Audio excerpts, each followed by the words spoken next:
Well, hello and welcome to Can't You Hear Me Gnostic? And this edition is social linguistic programming and taking refuge in Sophia's dreaming. Two different topics, but to me, it's give me some things to go to really cover in some, detail, in some dialogue,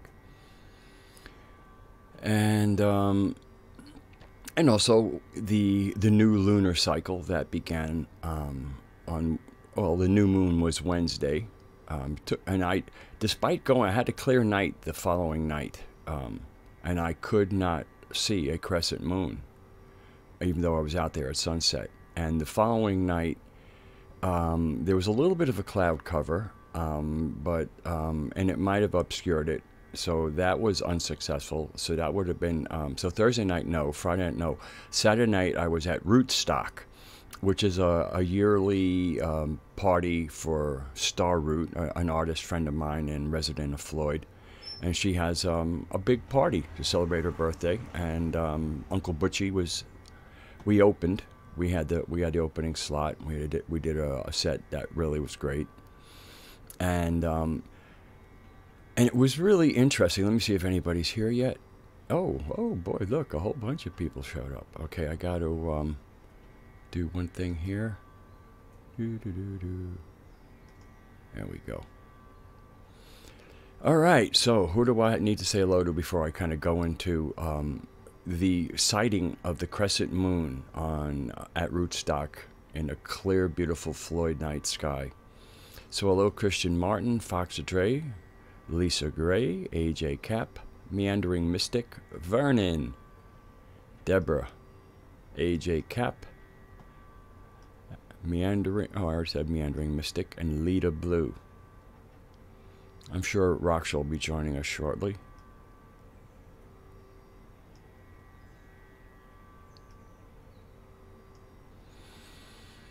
So, anyway, and 9 Eland, hello. Soul Traveler, hello. So anyway, I will greet a few more people. I'm just going to temporarily go back to my camera, which is right here. And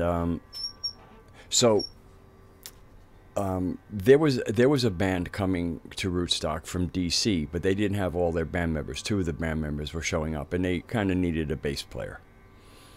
And so Star Root asked me, would I consider it? And I said, yeah, well, send me some charts, and I'll, she said it's all original music, and so, you should be able to do it.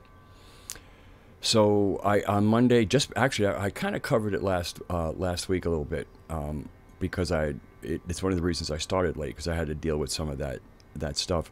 So I had gotten an email from the fellow, name is David, and saying, oh, hello, Star Root told me you volunteered to play bass, and here's the set list. And the set list was one of their originals and a bunch of covers, half of which I didn't know. Some of them there was one, even a Brian Eno song there, and I wouldn't know a Brian Eno song unless somebody pointed it out to me. And that's not because I think I don't have a good opinion of his work. It's not one of the artists I've really kind of gotten involved with.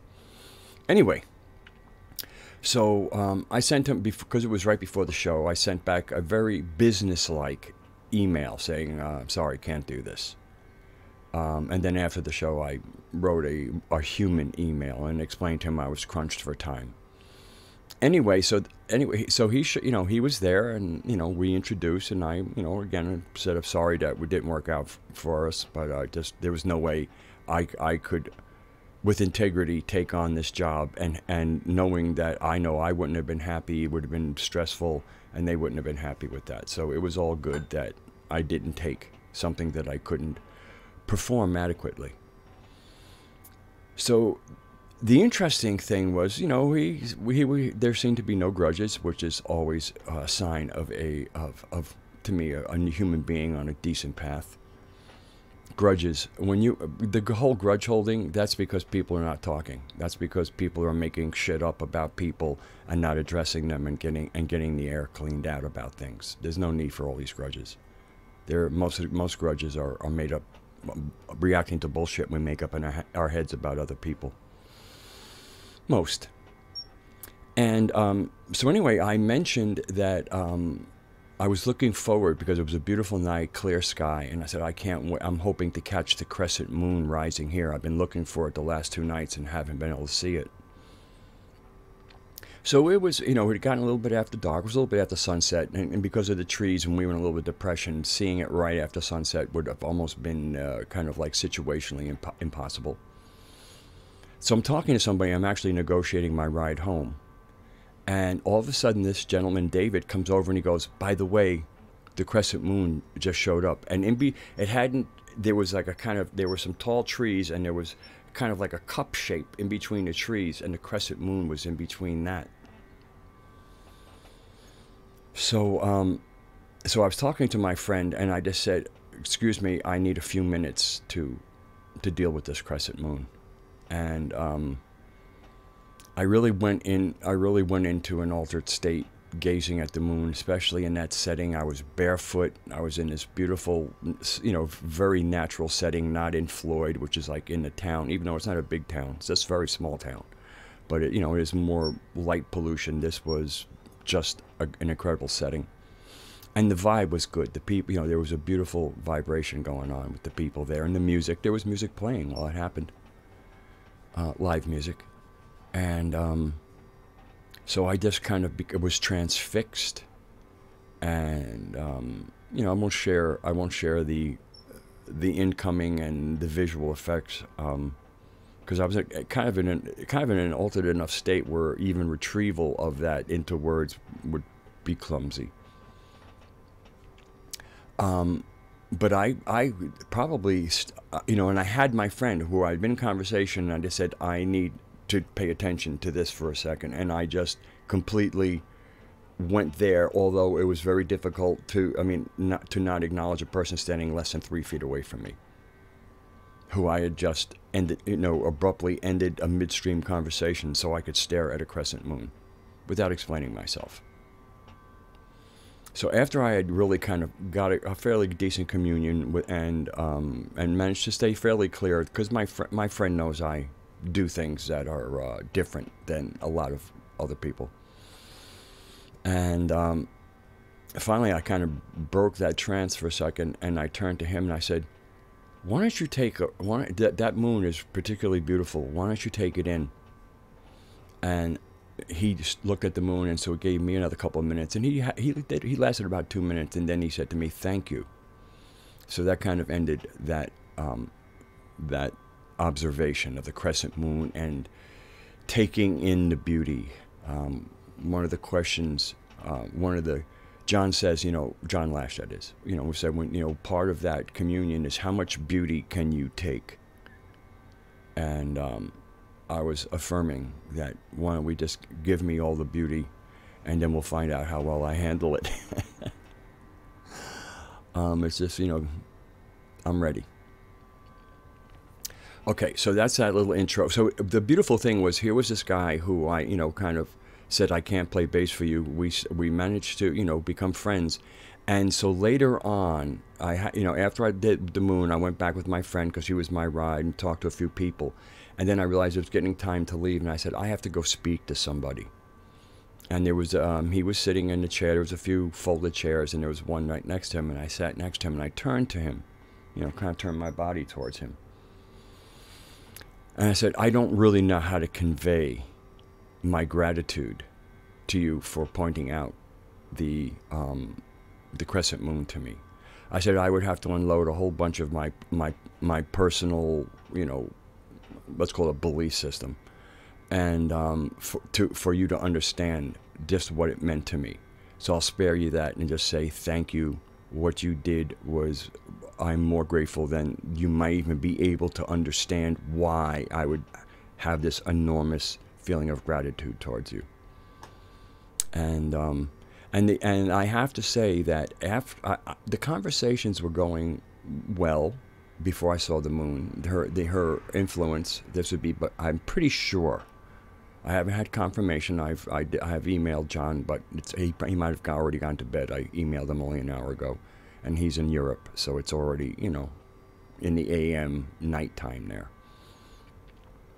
But I'm pretty sure it would be Bagalamukti, and in the twins. So there's a lot about communication, tongues, and expression. And I have to say, my exchanges with people there were beautiful. And I'm also, I'm going to go into the chat and see what's going on there.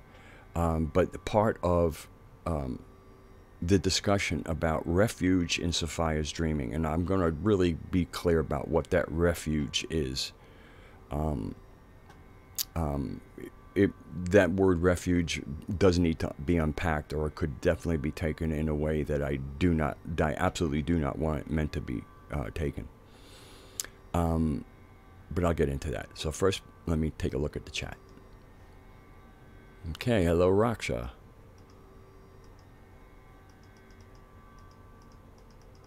So lots of wonderful greetings here.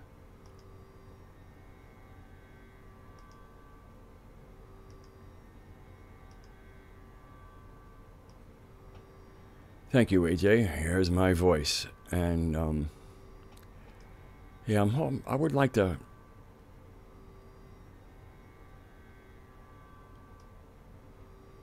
Foxadre, if Idris is the same as Bagalamukhi,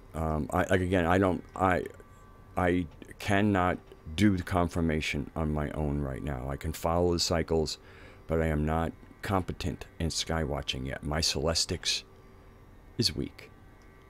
You know, my understanding of what's going on is one thing. My doing it in real time without assistance is not there yet. And you know, I might take a year of doing this before I, you know, really can even get to what might be an apprentice level. Maybe I'm being hard on myself, but I don't think so. I'm competent in other things. I know, for me, competence is there were just certain parameters to it. Okay, thank you, Foxadre.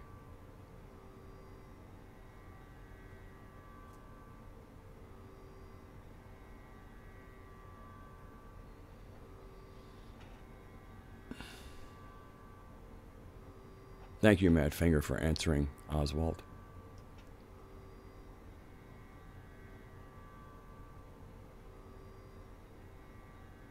Oh, so I said hello to Raksha. And anybody else come in while I wasn't? No. Oh, Daniel Inman. I think I greeted you, Mad Finger, but if not, hello and welcome. Oswald.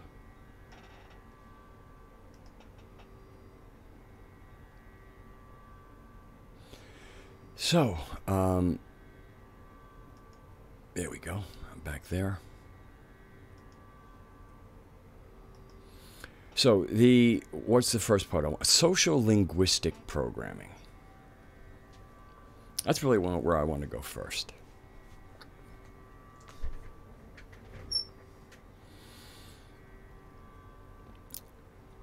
And we all hear about neuro-linguistic programming, and of course a big part of the conspiracy woke as fuck milieu is about what they're doing to us. You know, they being, you know, the bad people. I won't call them elite. I call them goobs, because they're the hidden hand behind gooberment.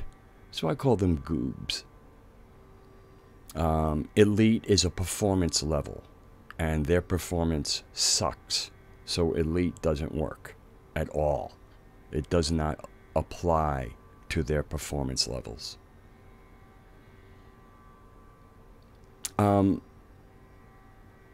So, you know, one of the bigger distractions the goobs pull off is have everybody talking about the things that they hang out, and they want people talking about, because it's the stuff that doesn't matter to them personally.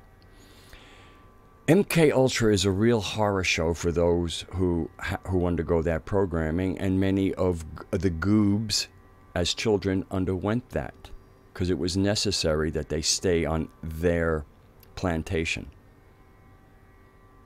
And then, of course, there are people who get involved in government programs who also get subjected to MK Ultra, that kind of, really horrific mind control. And that's where a lot of people focus on. They focus on what, in many ways, the mind control that goes on with people that usually are not us. Most of us will not undergo that form of programming. But there is a form of programming that has been going on. Well, it's been going on since the Goobs kind of took control. And as we're starting to look at timelines, and especially timelines as charted out in historical records, they're starting to look pretty fake too. So how long the fuckery has been going on is a guess. It looks like thousands of years. It might not be thousands of years. It might not. It might be. But the timeline has definitely been lengthened, artificially lengthened. And part of that is to create a sense of, in our perception of reality, that things have been like this for a long time. A long, long time. And so the chances of it changing should be logically, one should say, oh, not much chance of things changing. They've been this way for thousands of years. Hello, Sarath. And I'm starting, there's many people. Sylvie from New Earth is opening up that can of worms a bit. Anatoly Fomenko, who has written history, fact or fiction, has done some pretty good analysis with actually eclipses and things, and seen some anomalies, and anomalies that were announced of, like, it seemed like the lunar cycles sped up. And, as if, like, the cycle, as if the orbits of the Earth and Moon during a certain period of our history doubled in time or something. And since astrophysically, that seemed like kind of impossible, but you'd have to understand astrophysics, and that's a relatively, rarefied subject. But he was a mathematician, so he was able to put some things together. So the work of Anatoly Fomenko has definitely opened up a new look at the chronology that we are offered of history. Never mind the details and the facts and who did what. The chronology itself is under serious question.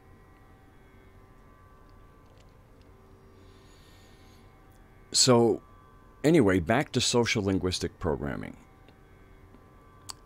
So the programming that we undergo, of course, we kind of are getting aware that TV is programming, movies are programming, school or education is programming. But the real programming is the social linguistic programming that kind of goes hand in glove with a false accounting of history. But ultimately, the social linguistic programming are the conversations that are had between us regarding our reality. So from the point of view of a baby coming new into the world, and let's say that, the only two voices it hears are the voices of its parents. As it's coming to understand the language spoken around it and above it, because, sometimes, using a crib and you have your parents above you speaking, and they won't always be speaking about the baby. And, and certainly in the room that the baby's in, they'll be having conversations about topics, the weather or geopolitical stuff, whatever.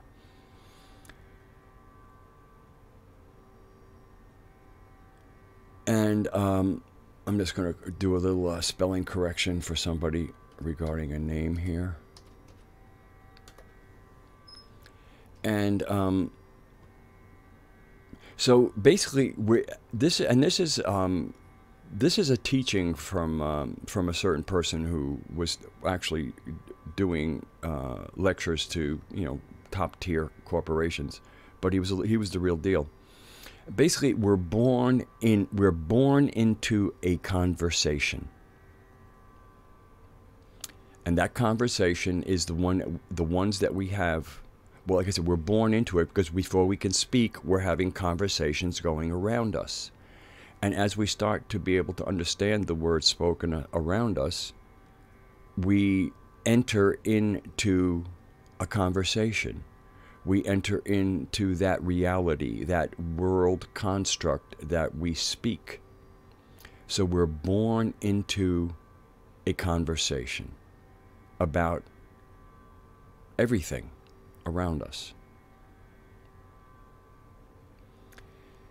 That is what I would call the social linguistic programming, conducted by social engineers who engineered the major world religions that dominate the world right now. They engineered political structures. They engineered the legal structure.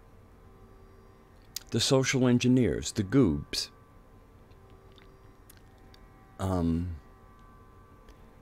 And so while the woke as fuck people are chasing MK Ultra and all these other names that they know, it is the conversation around them, the social linguistic programming, that is like water to a fish. It is invisible, but it is the medium of perception that the majority of the world lives in.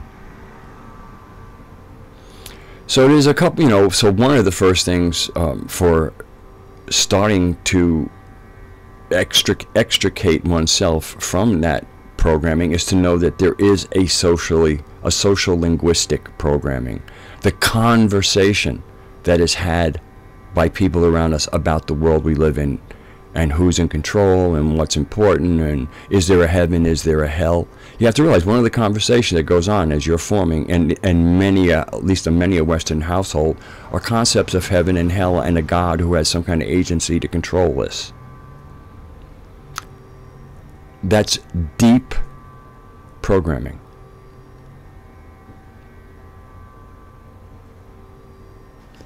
So anyway, give me a second. I did realize that it's getting dark, and I haven't pulled down at least my shades, and I don't like to be exposed to the street because with the echo side that went on here, there isn't much of a hedge cover anymore. So it'll take me a second. It's about 5 feet away.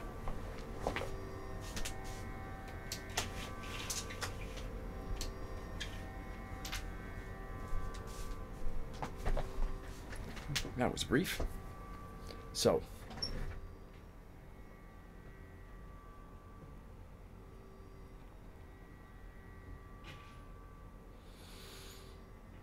that was one of the things, and it kind of came to me, and I think it's very interesting that it came to me during Bagalamukti's shift, because I'm going to I've called up some stuff, and let me make sure I've kind of finished that intro before I read a little bit about her, about the Dakini that's on shift. Because the twins has an association with communication. In other words, when there will be affiliations and certain takeaways from the archontic zodiac. The zodiac is an archontic contrivance based on based on the constellations and what was intuited of the influence of these constellations. The archontic formation of the zodiac that runs like a clock is Chronos. That's Chronos energy. As we all know, Chronos is kind of tied in with the whole demiurgic and Jehovan energies.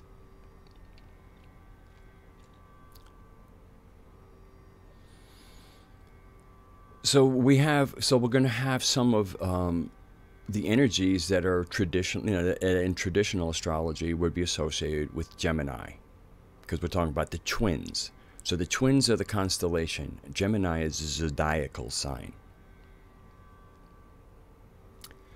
And in the zodiac, the ruler of that sign is Mercury. So there is, I'm gonna have to go into my camera and not look at the chat at all. Let me try and get myself back on track here. Oh yeah, Gemini. So there's communication. A big part of this is communication. And when we start getting into the actual mythos and some of the iconography around Bagala Mukti and the tongue, we're going to see this will bring it into a clearer focus within planetary tantra and celestics, and for me a non-archontic interpretation of the signs in the skies, the language that that skyboard that is one of the communication modalities of our planetary animal mother.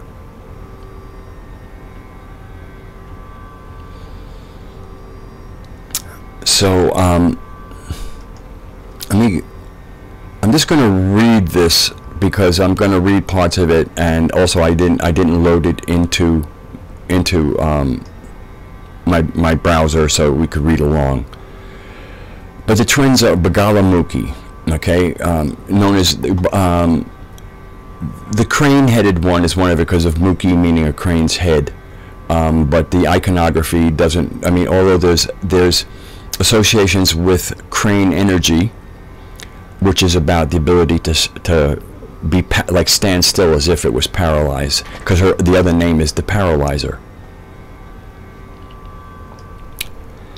And so the images of Mahavidyas, which are some of the Dakinis are Mahavidyas and some of them are a little bit different, are relatively consistent and similar except for the details. The visual iconography can be complex, but it is not essential for learning Dakini instruction, which is mainly clairaudient, a transmission in the mind stream.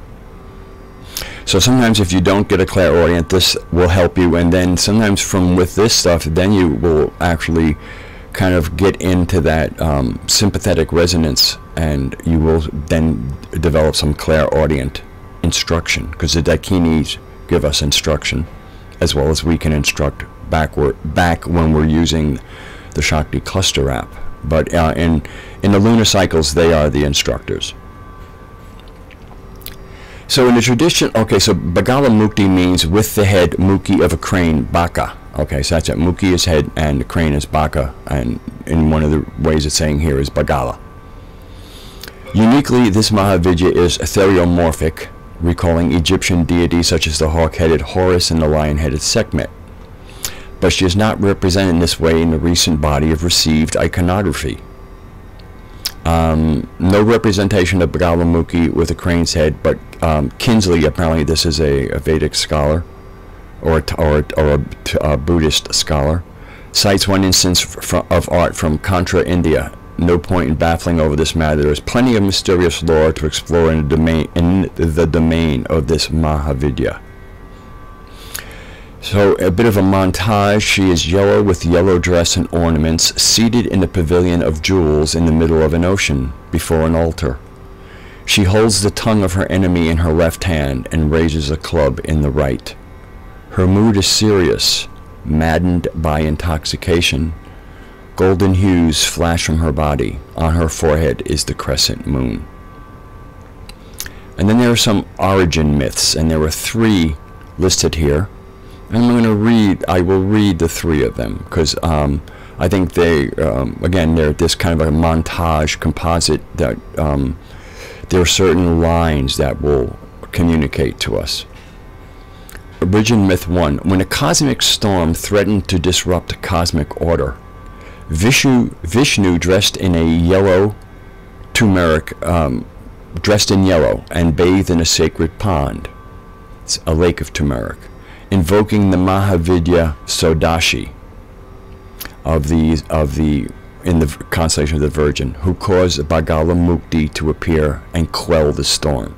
Okay, so that's one origin myth where the Mahavidya Sodashi invoked the constellation of the Virgin, and Bagali Mukti appeared and quelled the storm.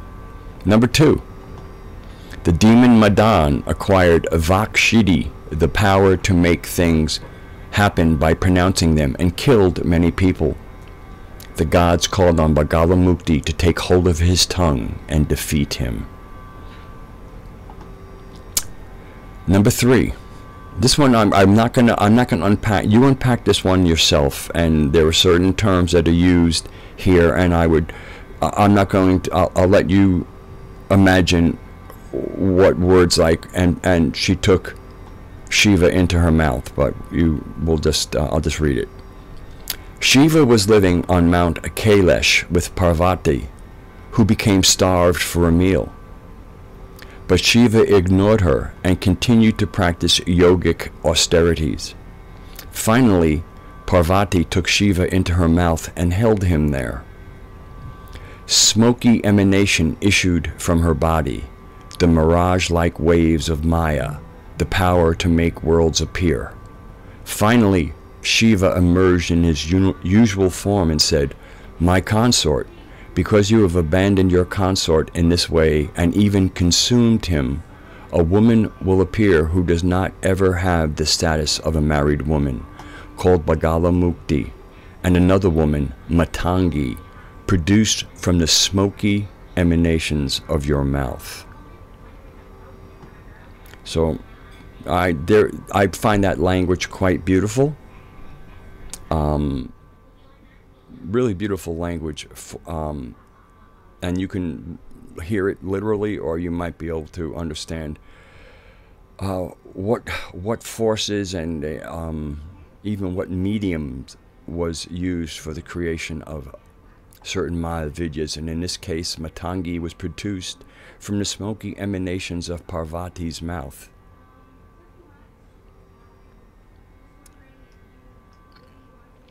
Themes, cues, and associations. This is referring to Bagala Mukti, the Dakinian shift for this lunar cycle. Her powers of paralysis refer specifically to speech, to be able to reduce to silence.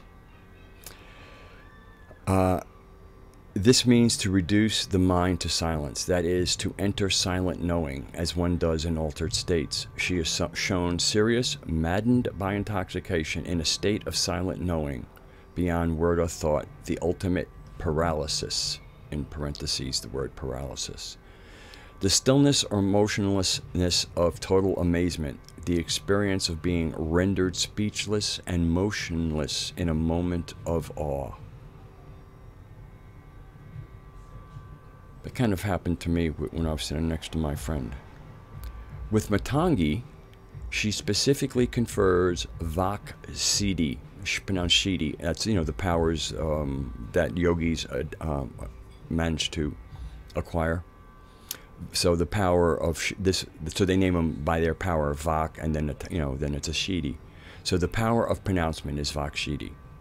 All opponents can be defeated by the power of superior speech, not only to make what one says come true, but to overwhelm and override other expressions of truth.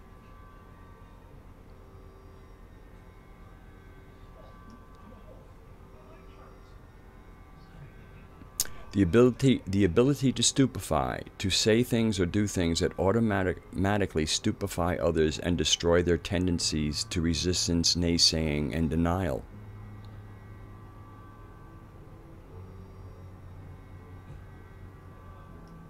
There's quite a lot of information here, and I really just want to give people a sense of this lunar cycle. Okay, so that'll be my I'm done kind of reading from that. I mean, there's quite a bit there, but I try to get whet people's appetite, shall we say. So I'm back in the chat, taking a look, see who's here. Hello, Brandon Young.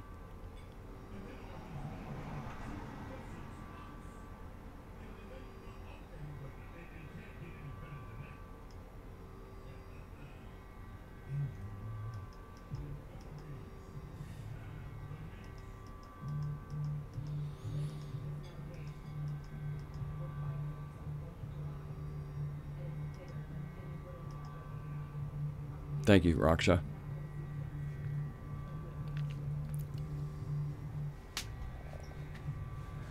So,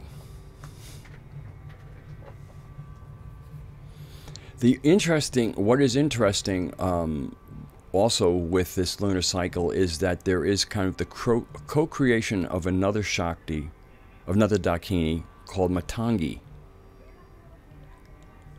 And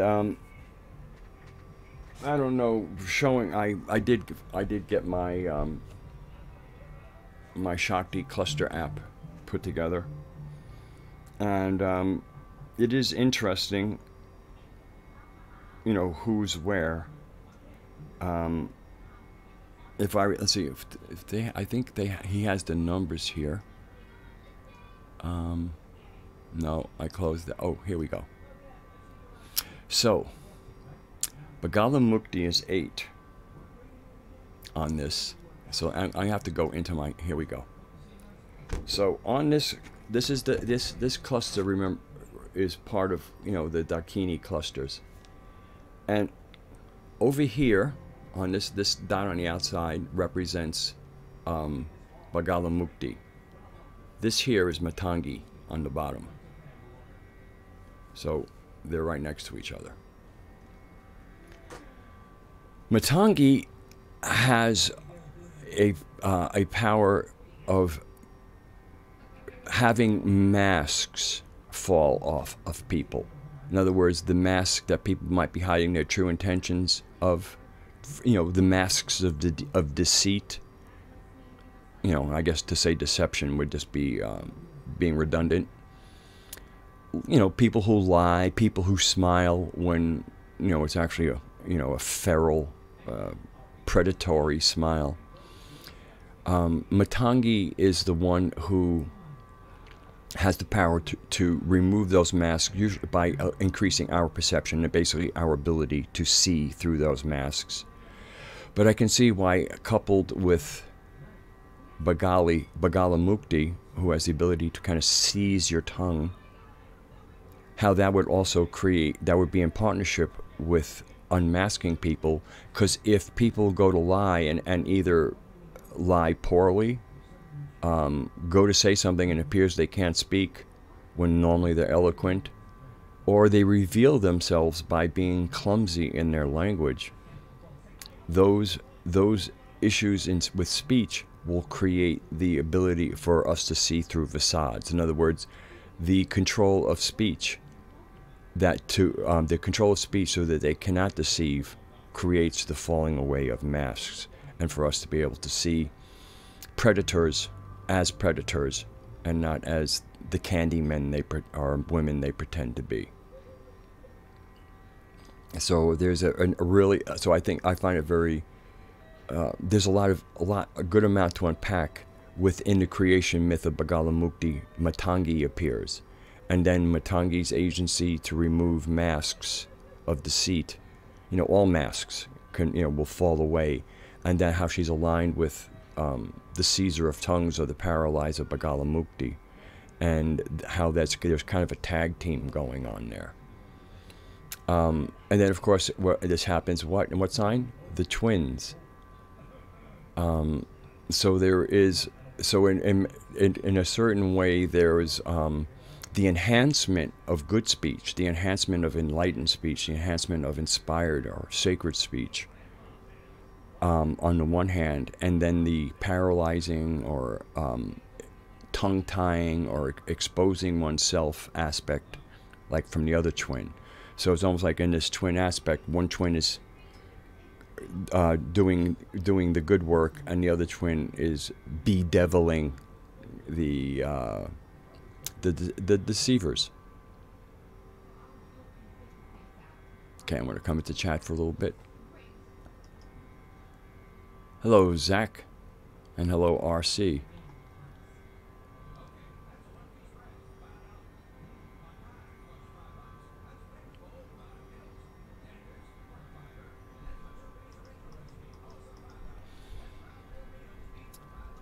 Foxadre has put in a lot of time into celestics or sky reading, and thank you, Foxadre, for sharing you know, where you've gotten and what you've done with your accomplishments, for sharing them in the chat.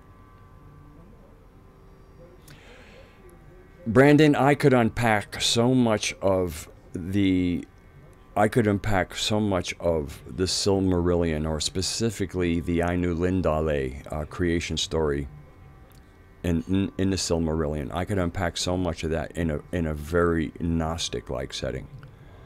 But for me, that's where that would be a good conversation amongst Gnostics who have embraced the Sophianic narrative, understand that it is what is, and if also are now more and more living within the refuge of Sophia's dreaming. Because there's once you're settled in, there's room for analyzing how other people kind of seem to have been inspired in even works of fiction, and how in many, like, and also like Jung, and there are certain people who have gone into a kind of altered state. Philip K. Dick.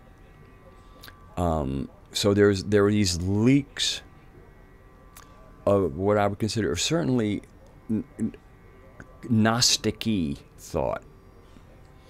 Not necessarily telistic, because it's not a real aim, but certainly some gnosis showing up, that because there isn't other people to unpack it with, people unpack it alone. And then, you know, sometimes much of this is meant to be done as communities of capable people, you know, and even the incapable, because man, it's just amazing. You have to listen to everybody. You have to give an ear to everyone.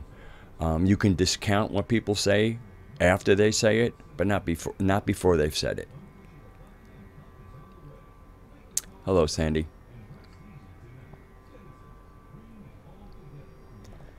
The interesting thing about Melkor is when you get into some of the like, especially in the unfinished tales, where there's some real, you know, discussion about some of the characters. Some of the language that comes out of Melkor's mouth could be coming out of Jehovah's mouth, because he talks about his jealousy and his envy, and of the other Valar. In other words, you know, he'll have no other gods before him. I mean, it's really very interesting how much of the speech of the words of Jehovah that Tolkien put in Melkor's mouth. Very, very, very interesting. So there's really a lot there. But the part, Can't You Hear Me Gnostic, is a live stream to try and get more people to at least listen to the Sophianic narrative and then either embrace it or reject it. Unless you've listened to it, you can't embrace, or you can't re-embrace or reject something you've never given the time to. And I have the 2 videos there, so to get on track is like, you know, like listening to almost any of the videos that Lisa Harrison makes. You know, they're an hour or more, and these run about an hour and a half or an hour and 45 minutes. So, and you know, that's how you find out whether or not you're really on board with all of this. You listen, because those are really him giving the Sophianic narrative, the fallen goddess scenario, and, you know, really fleshing out the mythos, the Sophianic mythos. And that's another word I want to give just a little time with, mythos, because it came to me last night, I guess, in preparation for this live stream. One of the things that social linguistic programming has done is that a myth is in fact a falsehood. Nothing could be further from the truth. That's a misappropriation of a word. Myth does not mean falsehood. Myth, in many ways, is the language that one would use when one is experiencing reality from the dreaming. Myth is the language of our dreaming. much of what seems would be fantastical in the kind of 3D world is completely normal in the dreaming world, in the shaman's world. So myth in many ways is almost using shamanic language. And so one of the reasons it seems fantastical is because it's coming from an area where of our reality where the fantastic is reality.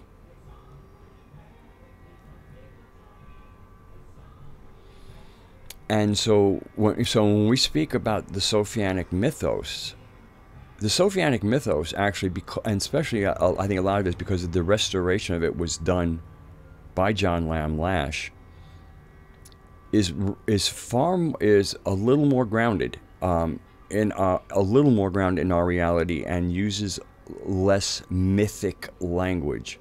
And I think that was obviously John has, from my Gnostic intel, John has been instructed by our planetary animal mother. Hello, Spec Anish. So the way he did things is because he was doing it the way she wanted them done. And I think, and part of that was so that anybody could read it and take it on board, and he didn't have to be a shaman to be able to get to really immerse yourself into it. And because something that's told in too shamanic a language may not be able to be appropriated. One might not be able to enter into the story because they're put off by too much fantastic. So the Sophianic narrative and the syntax that John uses or was given, it doesn't make a difference because what he was given is what he'll use, represents, to the best of my intel, how Sophia wanted that syntax to be used. And who knows, John might have suggested a few things. The beauty about when you work with the beings that truly created us is that you partner with them. You have their spark within you. And also you're in a milieu that they're not because of your physicality. So it's gonna be like out of the mouth of babes type of stuff from us, where we will be able to be brilliant and assist them in what they want to do with us. It's kind of like how if a real politician really wanted to help us, they would listen to the people who will be affected the most by the programs that they conduct. Be in the ground, get everything, and not rely on experts. You know, because the experts are the people who are doing it. And with any community, you're gonna have some people who are, are digging a wax out of their ears, and other people who are just fucking brilliant. And you can find them, and those are the people you speak with.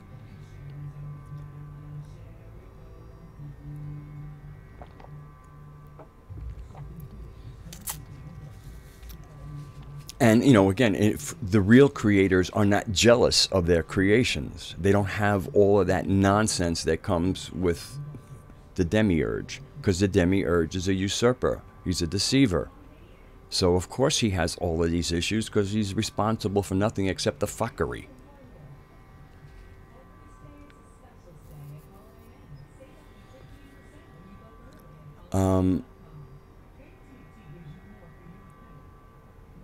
So anyway, okay, let me get on to the kind of second topic, and then I might circle around back.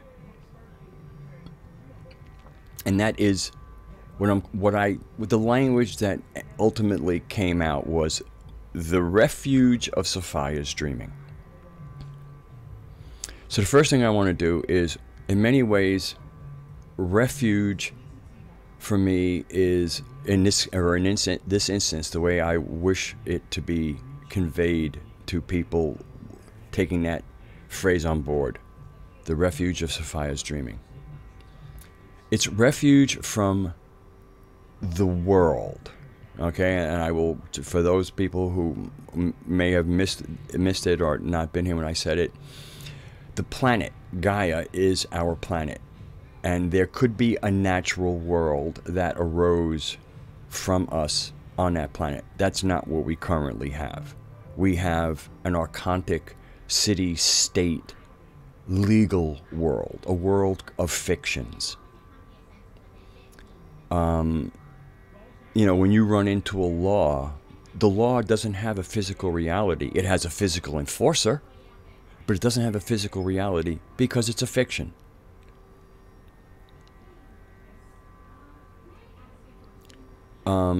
So the world is the fictitious construct that has taken place on this planet by rulers.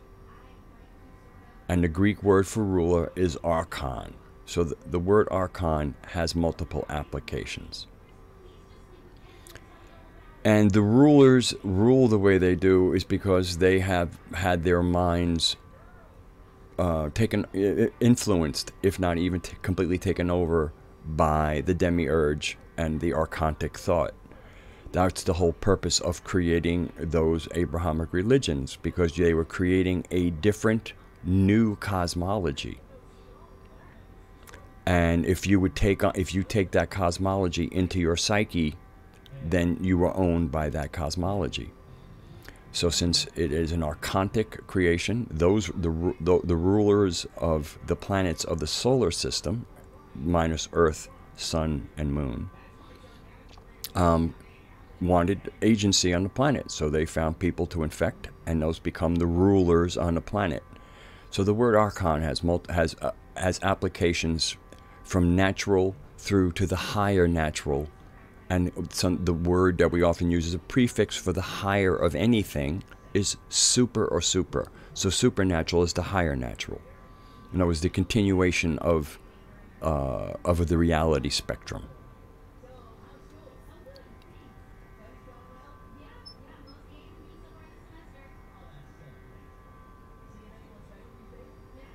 So refuge, in many cases, for me, I'm using it in a way of a safe house for the Rome or the Anthropos. The Anthropos is the human species, or the human animal. The Rome are those anthropines who have embraced the narrative and are aware of being in Sophia's dreaming. So it kind of represents. Remember, the word is Rome. Don't concern yourself with the spelling of it. Listen to how it's said. Rome. That's all you need to know is how it's said. This is an oral transmission, so don't concern yourself with the spelling.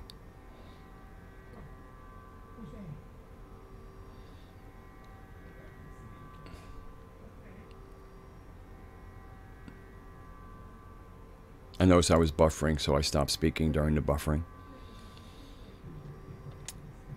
So, in many ways, the Rome are engaged in guerrilla warfare, of a magical guerrilla warfare with the archons and the archontic structure, the rulers of the world, the goobs. And there were all kinds of ways of the goobs to mess with people, and the goobs would be physical agency, you know, actual physical bodies, people, people. And then the archons will represent the energetic influences, the three-dimensional actors. So there's different ways of trying to return fire, however you want to use that word, on those who are ripping down their structure, even if it's one bolt at a time. The structure, the Rome are tearing down that structure. That is their commission from our mother.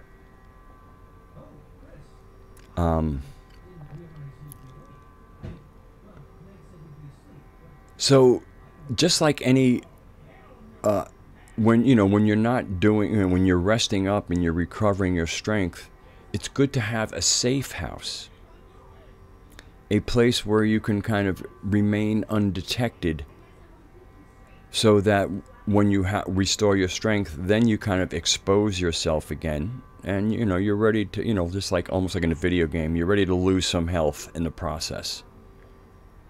I know there's a lot of gamers there, so I use that. As much as I really don't like using any reference to video games, if it can communicate, and we're heavy into a need to communicate here, I will use those kind of references.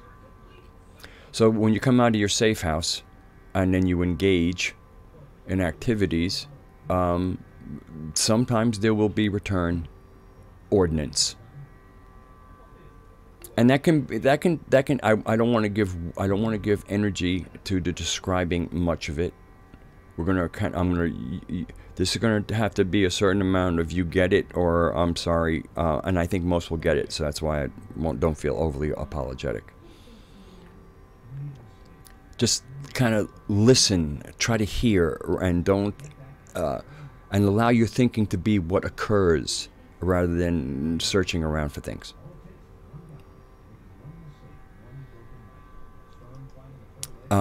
Case in point, when I did the candle magic, again with the builder bugs, that one, there was a little bit of disturbance in the force that occurred. It was fairly minor. It was annoying, but it was really just kind of minor.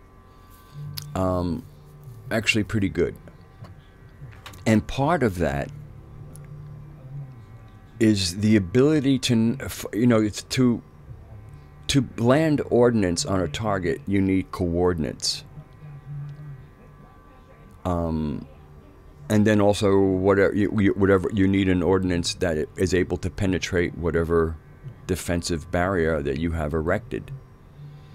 And it doesn't matter whether it's an energetic one or a physical one, because the ordinance takes place in different milieus, so you have the shielding appropriate to the environment that one is in, whether it's a physical environment or a super physical environment.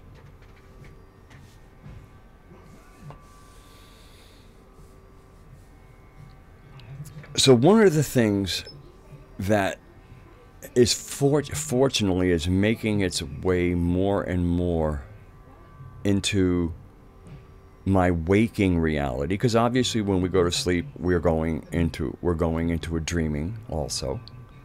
Sometimes, and it can be those kind of dreamings can be many kinds.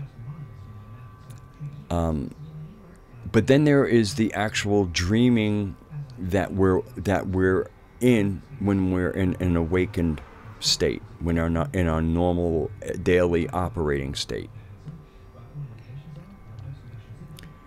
And the more I presence being in the dreaming, and it really is so much more power. I can do it in my house. I can do it when I'm cooking food. It makes a big difference. It makes me more graceful. But when my bare feet are on the ground, on the grass, any kind of ground, not concrete, but ground, the earth, it takes on it is really different. And if you've ever seen anything about grounding, there's a diagram somewhere where if you're standing on concrete, how it affects your own energy shielding, and being on grass creates almost like a greater aura, because you're able to take the charge out of the earth.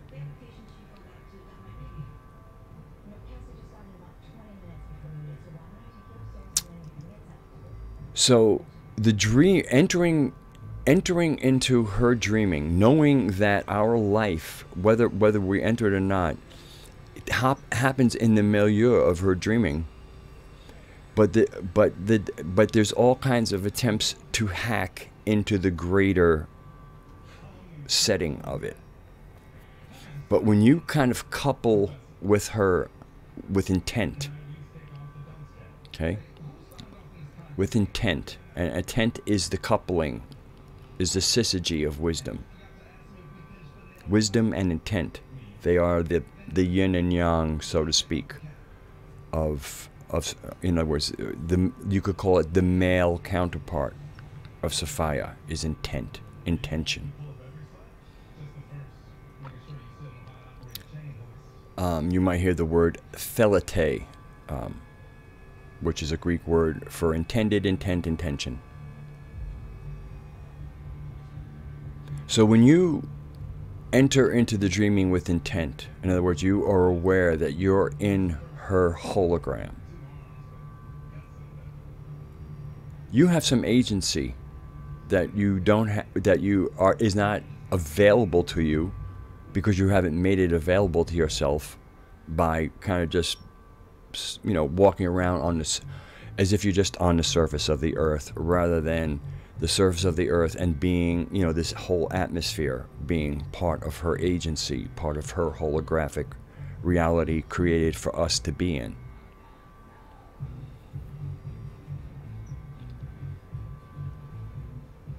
Hello, Robin. So there's been instances indoors where things are getting, like sometimes when I'm cooking and I'm, you know, I have pretty baggy sleeves and stuff like that, and I start catching on things.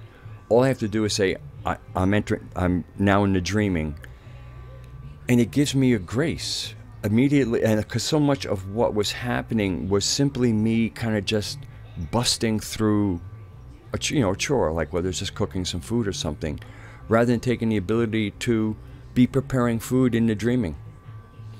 And there's a certain elegance in our movement and grace that just immediately takes place when we presence ourselves within the dreaming.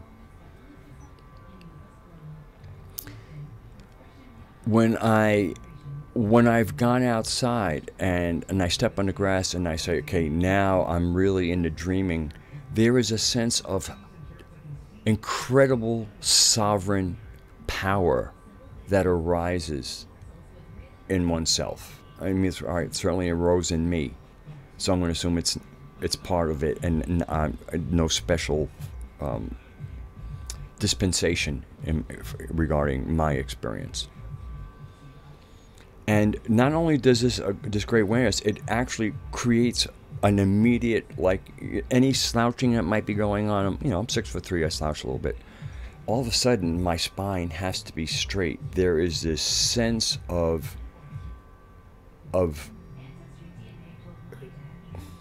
like, I'm going to use the word royalty, okay? And only because of the sense, because of the word sovereign.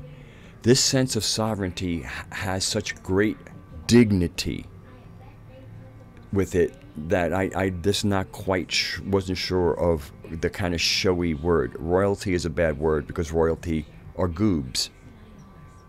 But again, there are certain languages I might have to, you know, words I might not want to use might still convey part of the message I'm trying to get, and then I can say, but the royalty that we know are goobs.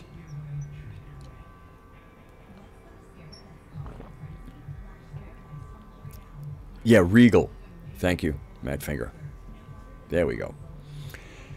So, I mean, and there's this, it kind of comes like, this is my planet. And of course, my is the collective my. This is, you know, this is our planet, but, you know, you receive it as, this is my planet. And you know, and this planet was created for me, and I know the being that created me, and actually the very planet I stand on is is the physical manifestation of that consciousness.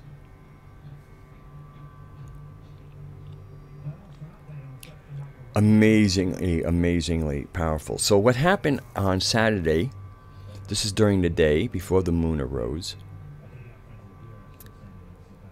Uncle Butchie we started our set at 6 and we finished at 7. And ever since I discovered CBD paste, which keeps all of my cannabinoid receptors very happy without any kind of fog. Here's my CBD paste. in all its brown, dark brown glory. I'm able to like really stay. I'm a Vata dosha, so I can be my nervous system can be a little jangly, and so the CBD is one of the ways to take it. There were other forms of Mother Nature in that kind of species, we'll call it, or at least that genus, the cannabis genus, because you know cannabis is a genus, sativa it would be the species, indica would be the species, rustica I think it might be a little might be one of the things for hemp, and it's hemp. It's made from hemp. So anyway, what I'm getting to is, so I don't I don't take any mind-altering substances when I'm going to be performing, practicing, or any other places where mental clarity is a real plus. But once our set was done, there were lots of people all over the place, and you know, of course, now once you've performed, you know, you're one of the people who was up there and just did a, you know, was just on stage, so to speak. So now when you're moving among the crowd, you have people who actually want to maybe thank you, whatever, by sharing what they have. Yeah, CBD also. If you're just doing CBD for a while without the other thing, boy, your dreaming gets like Technicolor. It's just amazing. It's like going to sleep is like going to the movies. It's Uncle Butchie. So Uncle Butchie is the band I play in, with Butch Robbins as the man who writes the songs, sings the songs. I mean, we do some others, you know, traditional music, but he's the man. So it's Uncle Butchie, and I'm the bass player. So anyway, I'm out and about in the crowd, and you know, there's a certain buzz coming into play. And when you're not regularly going into that kind of, you know, pleasant fuzzy state. I'm going to get away from the chat for a second. When you're going into that pleasant fuzzy state, it comes with other, you know, you've changed your neurochemistry. So that different neurochemistry makes interacting with people different. Might even affect your gait a little bit. But in most cases, it was kind of it's like one of those things where, you know, if you haven't been there and now you're talking to people and you're aware that you're a little bit buzzed and you're almost self-conscious about it and wondering, am I being myself? And you know, all that kind of extra nonsense that jumps in. And I noticed that, and I really found it's like, oh man, I really could do without this. And suddenly I decided, wait a second. I'm in the dreaming. And as soon as I presence the dreaming, all of the oddities of it disappeared. I didn't get, the buzz didn't go away, but anything that might be wrong with the buzz did.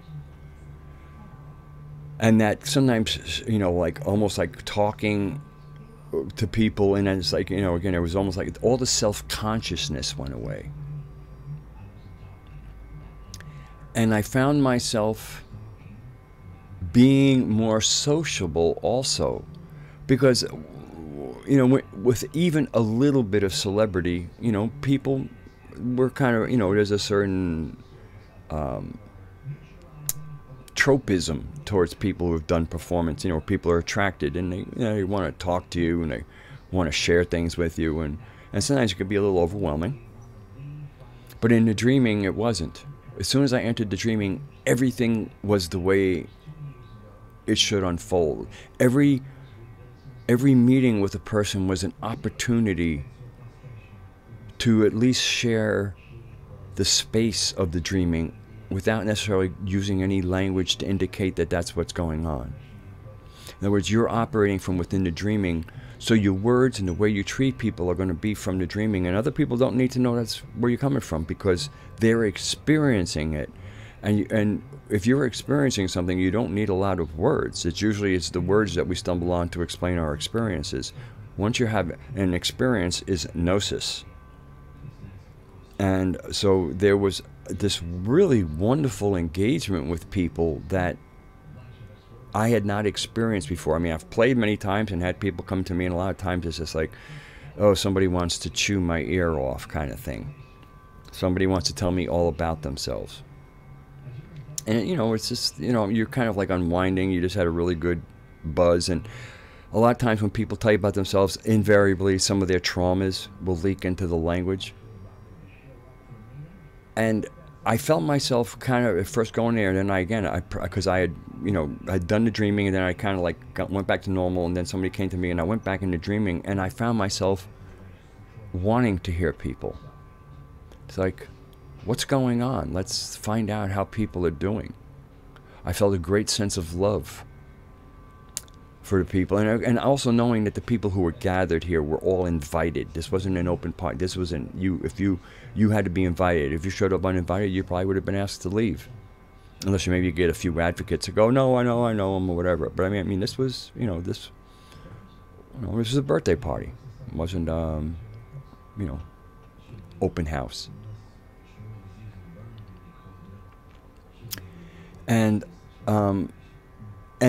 what was beautiful, and this, like I said, this happened before I had some, you know, exchanges before I did my full, I'm going to call it the Crescent Moon, a ritual, a private ritual of communing and seeing what could be downloaded, how much beauty I could take. And so before that happened, but I was still presencing the dreaming, and also even part of it, like I said, there was like, you know, that buzz and like the, you know, scenery and things were just, you know, getting, I was just like, let me just enter the dreaming, and suddenly everything just got normal. I felt my feet felt really grounded, and just all of the kind of, again, occasionally kind of psychological artifacting from a neurochemistry change disappeared. The pleasantness of why one did that to begin with did not go away, but just anything that kind of made it cumbersome cleared up instantly. As soon as the presencing of the dreaming happened, it was, I mean, it was like, whew, a filter came or a filter went up. It was instantaneous. Instantaneous. Did I say instantaneous? And even a young man said he'd never experienced anything quite like this gathering. And, you know, this is in Floyd, Virginia, where a lot of hippies moved 30 or more years ago. And they were artists and they were craftspeople. And at first, you know, when they came into Appalachia, all these hippies, they were kind of like, oh, what just arrived here? But once they showed that they didn't come here to take off their clothes and get high and leave a mess, you know, like, in other words, like they weren't ready, they didn't come here to have a Woodstock. They came here, part of it actually was Casey, because Edgar Casey was speaking quite a bit of earth changes that would be happening in the 90s that didn't so much happen.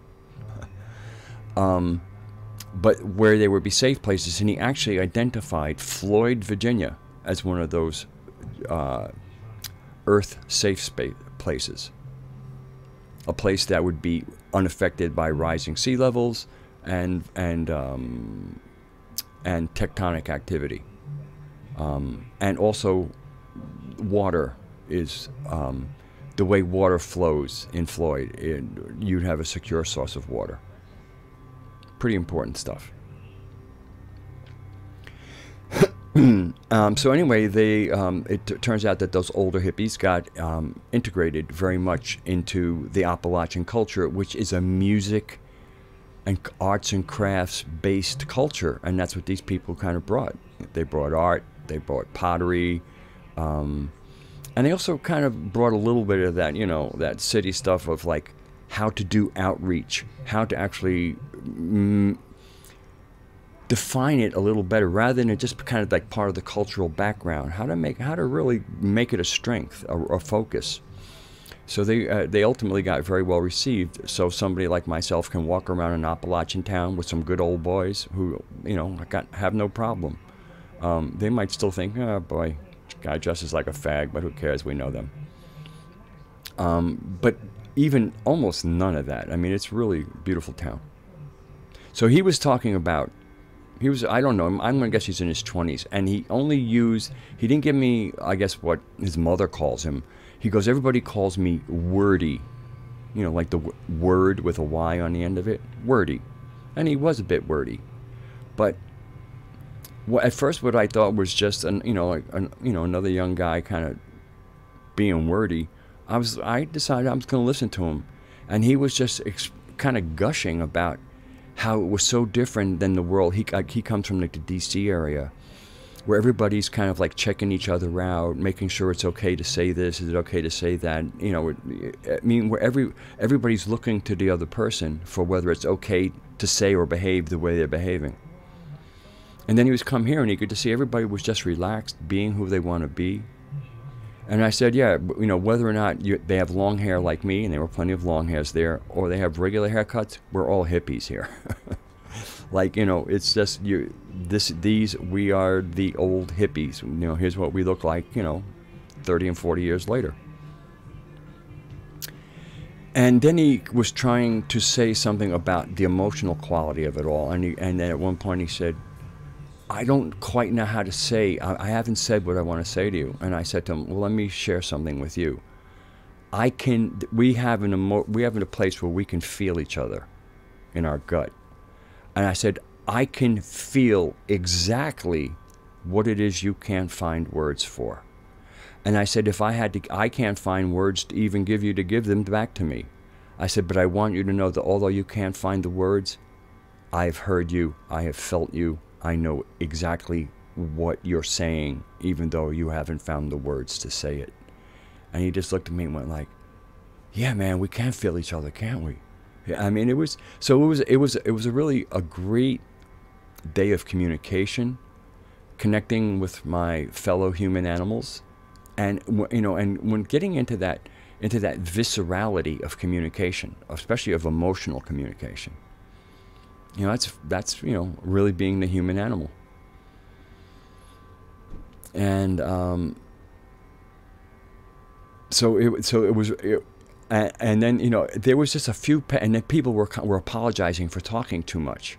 And I said, you know, please, you're sharing your experience with me. Do you know how kind that is? And in one case, one person was talking about the performance. And then, you know, she focused a little bit on my bass playing. And then she goes, oh, you know, I just tell me to shut up. And I go, why?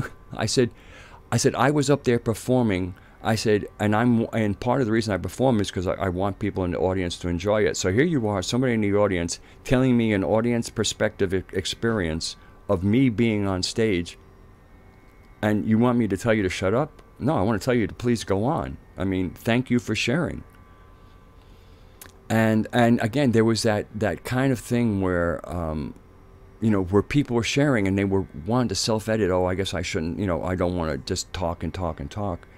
Rather than them allowing themselves to go, well, you know, if I was just babbling, but I mean, these people were sharing legitimate experiences of either a performance or being in an environment that was new to them, but they were loving it. And how good it felt for me to not only kind of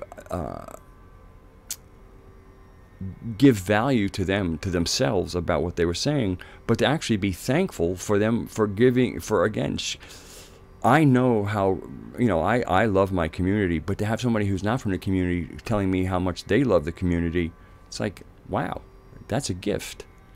Somebody giving their perspective of the band I'm playing in, and even specifically my performance, was a gift. Good or, you know, whether they liked it or not, it's still a gift. You know, it's like, you know,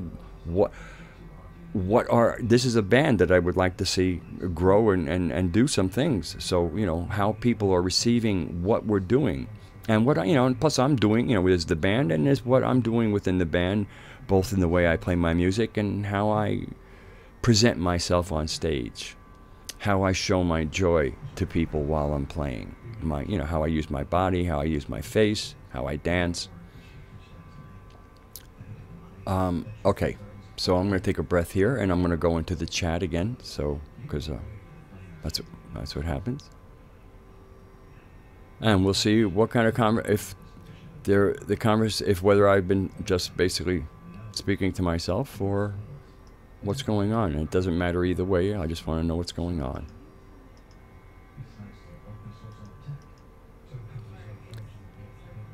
So Oswald, you said, what's his band's name? And I think we covered that, Uncle Butchie.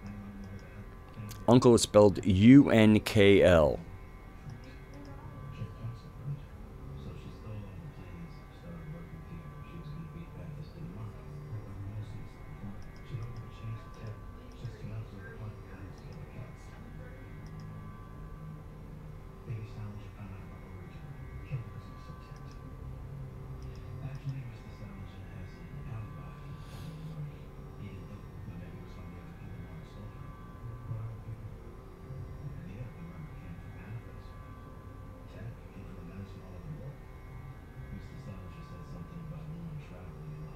Thank you, Sarath. And Oswald, you are correct. We actually, there's a building not too far from the center of town that's, I guess, called the Jacksonville Center for the Arts. And that's kind of a legacy of Jacksonville left over, you know. So that is a fun fact, Oswald.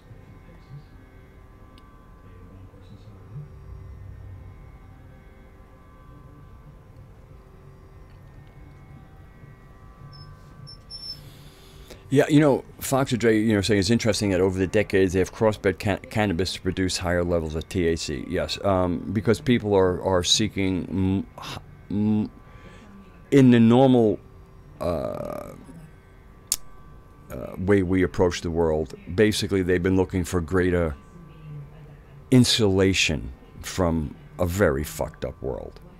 You know, there's, you could say a certain amount of insulation, quasi anesthesia, you know, like what alcohol does. Basically, there's psychic pain from being in such a fucked up, you know, in such a fucked up world on a beautiful planet.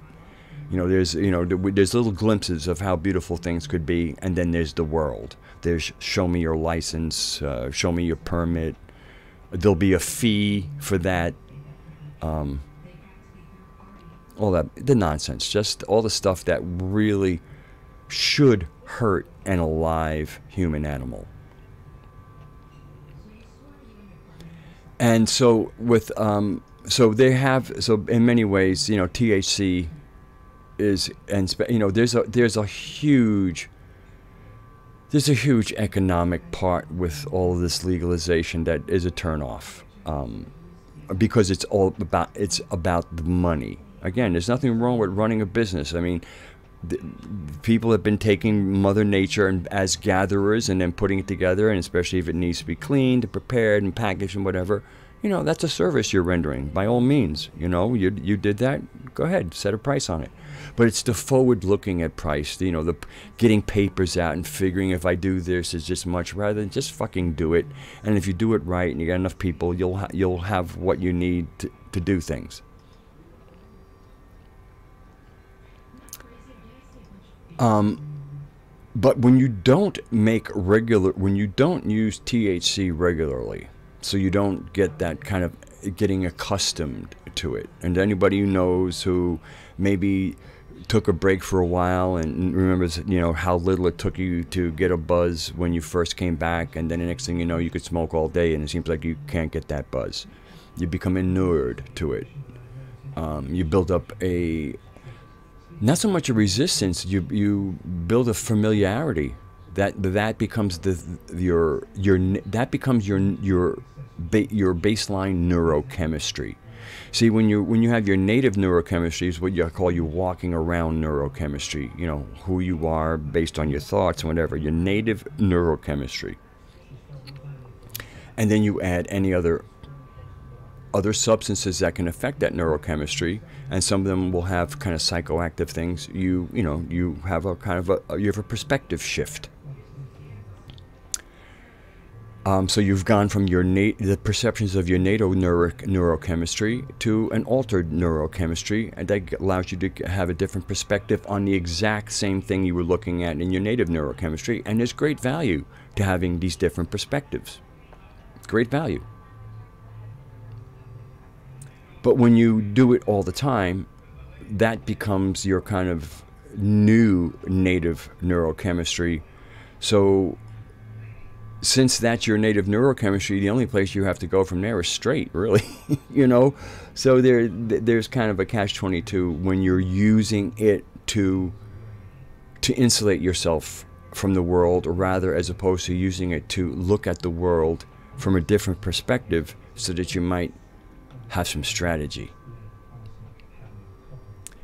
and so that you might have an action plan, and so then you might need, if you really get involved and start making some noise, especially, you know, especially in the psychic spaces, because again, the people who the social engineers are used to having their magicians own that space, and a few of us going in there. They're not used to us showing up as a population in that space. So that when more and more of us start showing up, you know, they're you know, it's like, oh, they'll start sniping at you a little bit, depending on what they can do, and they're actually not that capable of all that much. They think they're capable because they've had no challenges. You know, it's kind of like, you know, somebody, I don't know, practicing only in like a dojo without a real fight, and they get in a real fight, and they find, oh shit, this is what fighting is. Wow.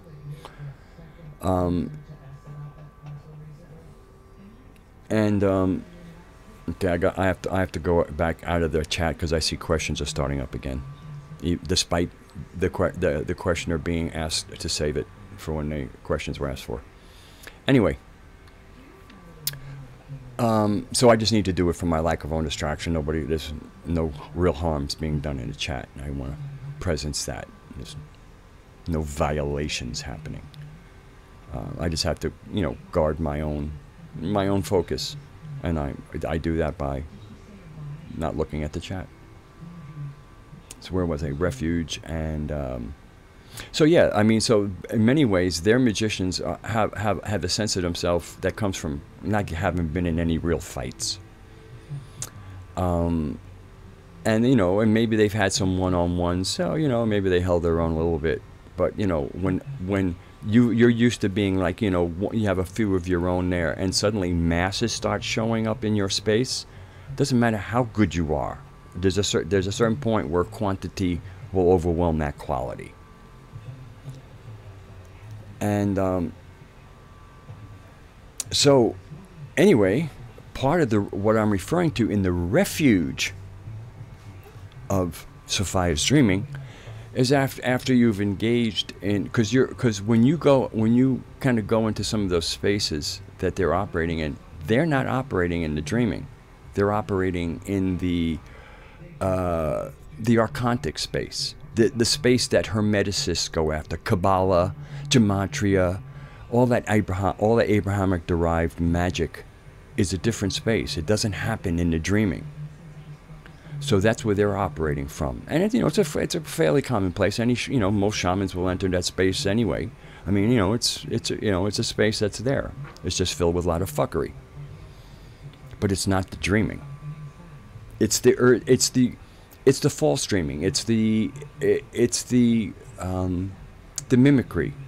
It's the mocking of and the attempt to create a fourth dimensional space that isn't Sophia's dreaming, a place for us to get sucked into lost, and to meet angels, and all the other you know, ascended masters and all the rest of that stuff. All pretenders, all they're again, you know, they're able to present themselves in different ways. They've stolen language. They've, you know, stolen ideas from the creativity of humans for as long as they've been doing it. We won't put a timeline on it, but you know, for as long as we've been interacting together. And then they're able to present our great wisdom and all the great works we've done, but have also been hidden, you know, traumas, world wars, you know, cataclysms, and this general little by little changing history. So they're able to show up all kinds of, you know, great wisdom, and we have all this information for you, and a lot of it can actually be legitimate, but they think it's not theirs. They got it from us. They're just recycling it, because that way they get to suck you into their fourth dimensional world and out of Sophia's dreaming.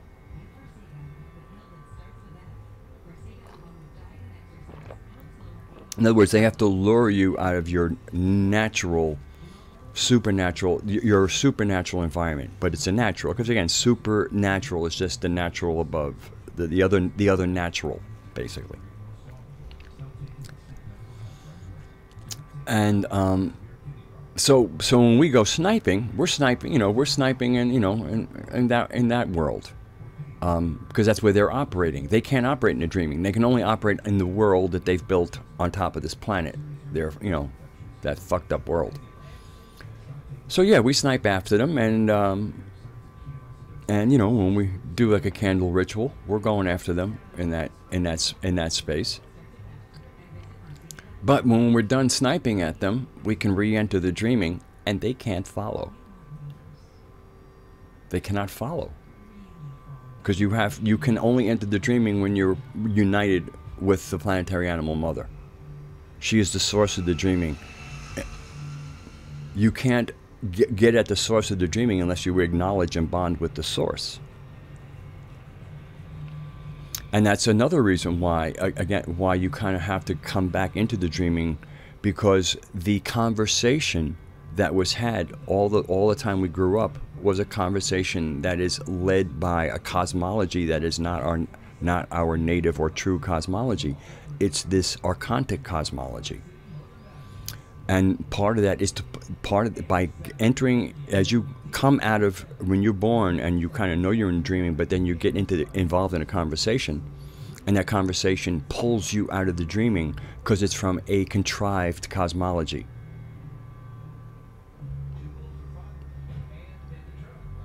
And so then you have to kind of, I didn't get a chance. She has a pond over there, and I want to do a full immersion. So I want to complete the unbaptizing of myself and the confirmation ritual that I went through at 14. I've done the reverse rituals, but I want to do a full immersion in water. Get the water spirit, say just grab anything that's hanging on to me, and just kind of do that kind of cleansing. But I just it was a crowd there, and I want to do that a little bit private. But it's really important to disentangle, to fully get into the dreaming and to get connected with our true source and creator. You need to, you need to get some of the stickum and hooks out of you, and you can approach it completely. I'm going to share a little experience. It was while I was following the Gaian navigation experiment.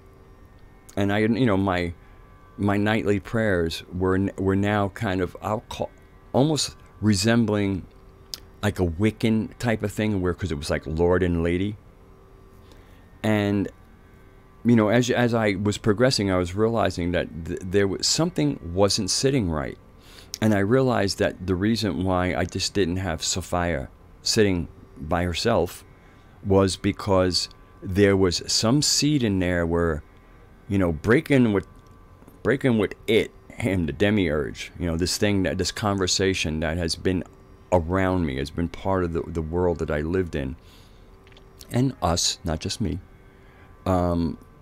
was, like, in other words, what if, the sophistry of what if, what if that is the real one. And it just I just realized, what? I've done enough meditation on this that I know that is the false one. And the only way I kind of really make this work is a complete severing, unplugging, cutting all cords, all attachments, whatever. And like that little bit of, plugging into that is like, one of the sources. Pull that plug out. Full plug into the earth. Full plug into Sophia, into the planetary animal mother. And then you realized what you weren't doing until you do it. And it takes a warrior spirit to do that, because the programming, the hooks, the seeds are deep. And you might have cut away every single outward vestige, but there's still a spore in there. And all spores need a little bit of that environment, a little bit of, like, what if? That's all a spore needs, is that what if. So it wasn't, for me, even though I'd been kind of, doing Gaian navigation experiment for a year or so, It wasn't until I unplugged everything and full plug in every single connection into the Earth, into the planetary animal mother, and that's when this path really began. And when gnosis, and the kind of gnosis I'm talking about is kind of being able to look at the world and seeing what's fake and what's not. And that is its own. I mean, you start with, you know, with some basics, and then there is just like this peeling of an onion almost, where you see more and more fuckery. Like to me, a case in point is, I knew we were born into a conversation, but I felt that social linguistic programming was a term I wanted to come up with, because I go into chats and I still see people, you know, whining about MK Ultra as if you're like one of these rich families that does that to their children. Most of us don't come from those families. We have not experienced MK Ultra. Maybe if you've been part of certain you know, high performance military teams, you might get into a little bit of that. You know, of course, you know, there's a super soldier stuff. So I'm not, you know, but I'm talking about for the majority of us. The majority, like the 99% of us, are not going to be exposed to all of the stuff that we're going, ooh, MK Ultra, you know. I mean, that's boogeyman shit. It is the social linguistic programming, the conversations that are had over our head, and then we grow up in and continue until we unplug. That's the programming we need to look at. And yes, it is constantly reinforced in movies and TV and most popular books, and especially, you know, you know, whatever is on the, you know, the New York Times bestseller list. Okay, so I'll take a little break from my rant, go into chat, and see what's happening in there.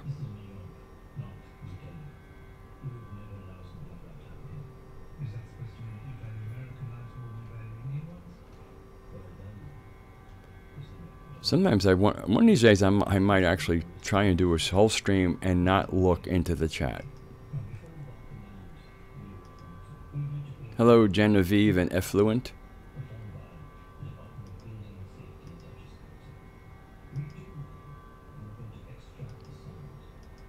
And hello, Soul Traveler, if you weren't here earlier. I don't remember.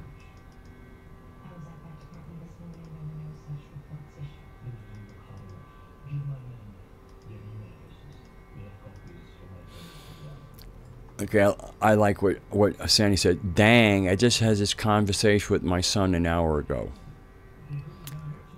Part of the of even playing. Oh, okay. Part of even playing, like, you know, let's say, okay, Sophia, I'm gonna give you, you know, maybe I'll give you a few minutes of my attention just to see what's going on here. Let me tell you, she's gonna take you up on it. And synchronicities will be one of the major ways she'll wink at you. How much beauty can you take?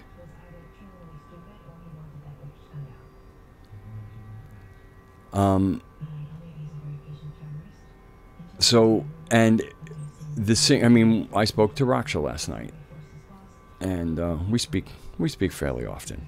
Sometimes we go days without speaking, but we spoke.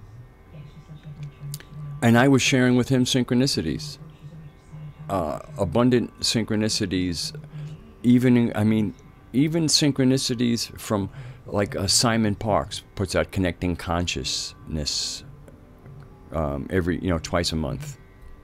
First Sunday and third Sunday of a month, I think it is. Simon Parks is Simon Parks is Simon Parks, okay? It's just, we're not making a comment on him. I listen to what he has to say. I listen to the answers he gives to questions people ask.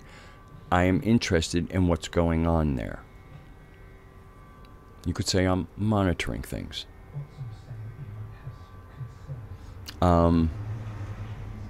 And he, you know, his mother was in MI6, so, you know, his geopolitical commentary is, which he starts off each show with, I'm always willing to listen to his geopolitical take.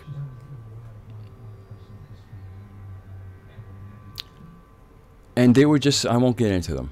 What, you know, some of the things he said in answers to people's questions but it was like so many synchronicities. And one of them had to do with a part of the title here, the refuge in Sophia's dreaming. Somebody had asked Simon, is there a way to be invisible from the Illuminati? You know, something like that. And he gave an answer that actually I thought wasn't too far off the mark. And he basically said, you know, like where the bad actors operate in is that what he you know, again, this is in that kind of ascension talk of sorts. He's even backing away from that. This is I won't go out on a limb and say he's being totally responsible, but he's certainly he's dancing with responsibility. Okay, dancing with it, not always holding hands, dancing. But he said basically, you know, that the much of the energetic operations, he didn't, you know, magical, are at a lower vibration.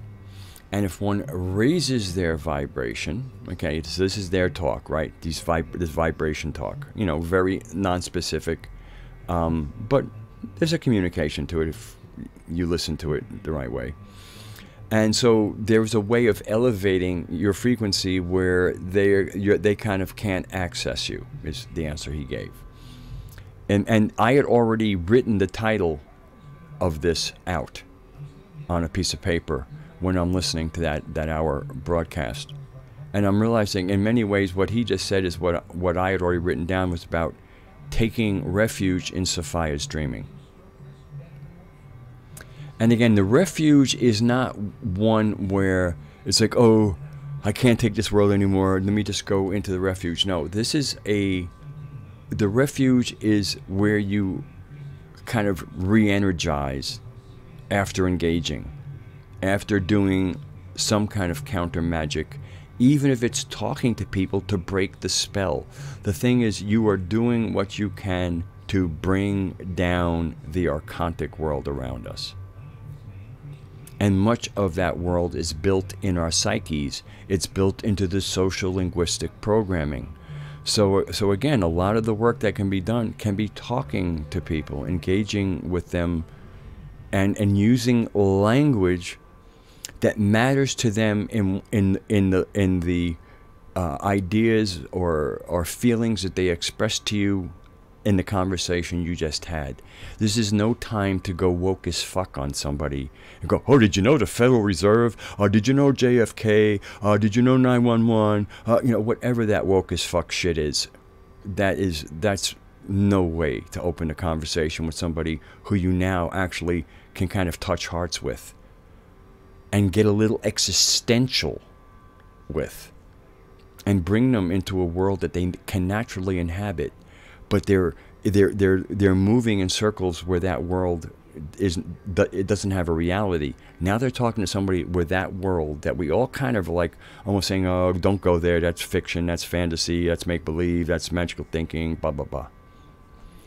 You take people in that place because they're actually opening a door there. And that is taking down the archontic structure. That's, you know, again, it's so much of it, its roots are in our psyches.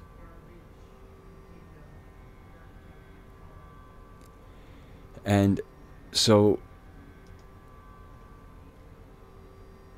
to take refuge is that after you've engaged and you've given of yourself, now you want to be able to kind of just rest without your psychic space being deserved by somebody picking up that you have been messing with their magic, and now they want to show their displeasure with you.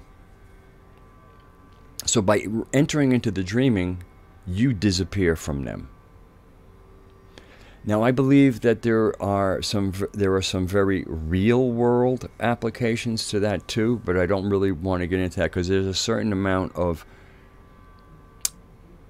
not putting it into words that feeds the magic. There's just a certain amount of, if I'm just going to tell you there's some real world applications, like in one of my cases, like being in a party and feeling a little stumbling around, like, oh, a little bit too much THC here. No, into the dreaming, and suddenly everything was just fine. Again, without killing the buzz, but suddenly everything was just working. And so like I said, refuge isn't some place to go and hide from the world. It's a place to go lay low and restore, so that you live to go be use some guerrilla tactics another day. Matter of fact, preferably every day. Something, just something. I mean, even if you're digging a tunnel, if you just go and chip one chip of stone there today, but everybody in the community comes away, just takes one chip of stone, before you know it, you're gonna have a tunnel.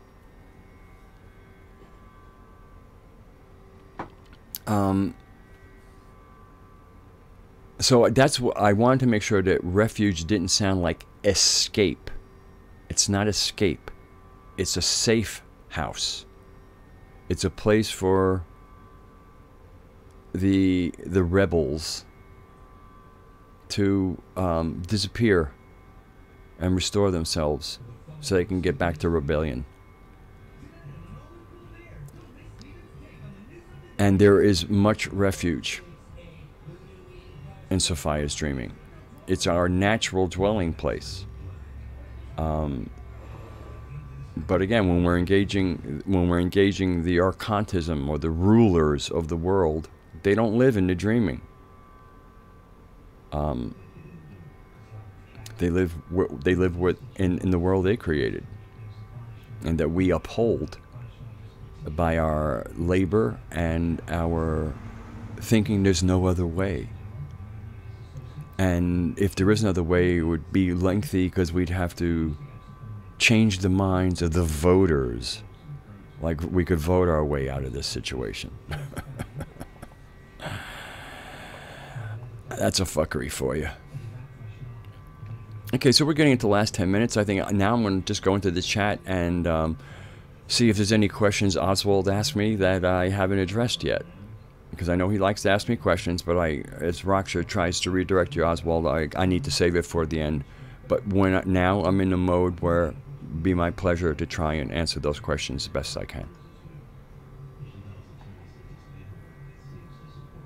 So let's see what's going on in here.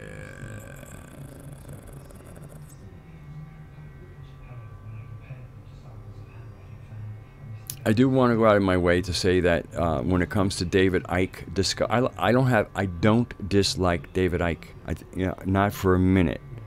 I'd love to meet him. I think David Icke is a good guy. Being in error about certain things doesn't make him a bad person. Doesn't make him even a conscious deceiver. David Icke's being David Icke. I think he could have either he's one of these people who goes, oh, I don't like John Lamlash, so therefore no credit, and I won't go looking for what the Gnostic intel is.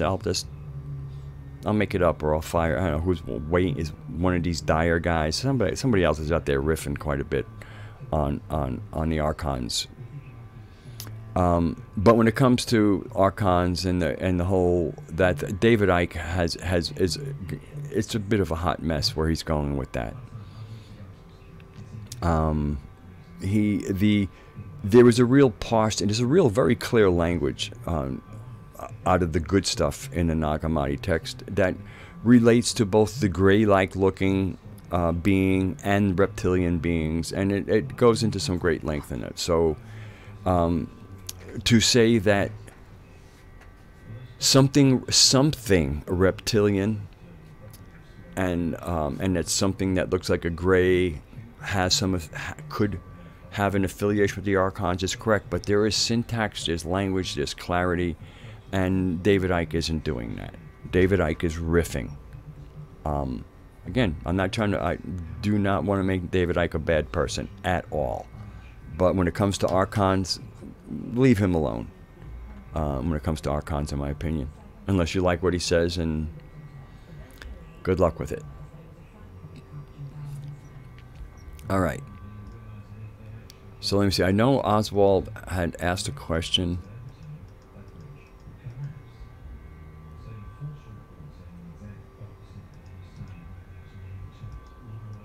Chat. I can't even get it. Chat. You know, the chat is the chat. The chat is for the people in the chat, and for me, I'm making points. And in the middle of where I'm going, I need to keep a certain focus. So, and questions that are not directly in my stream or a part of what I'm doing, or you know, again, chat away in the chat. That's why that we have some well, very informed moderators in the chat, and they do a very good job with the things that to me would arise around questions around the material I'm covering, and that's where I like most of. Okay. Do you think social engineers think they do good, or they are knowingly diabolical? Okay, so the reason why that becomes a little bit of a challenge to answer is because it's in the normal either-or binary mode of questioning, which is what they try to do to keep our minds in. They try to keep us thinking binary. It's part of this social linguistic programming. That a question like that is very common.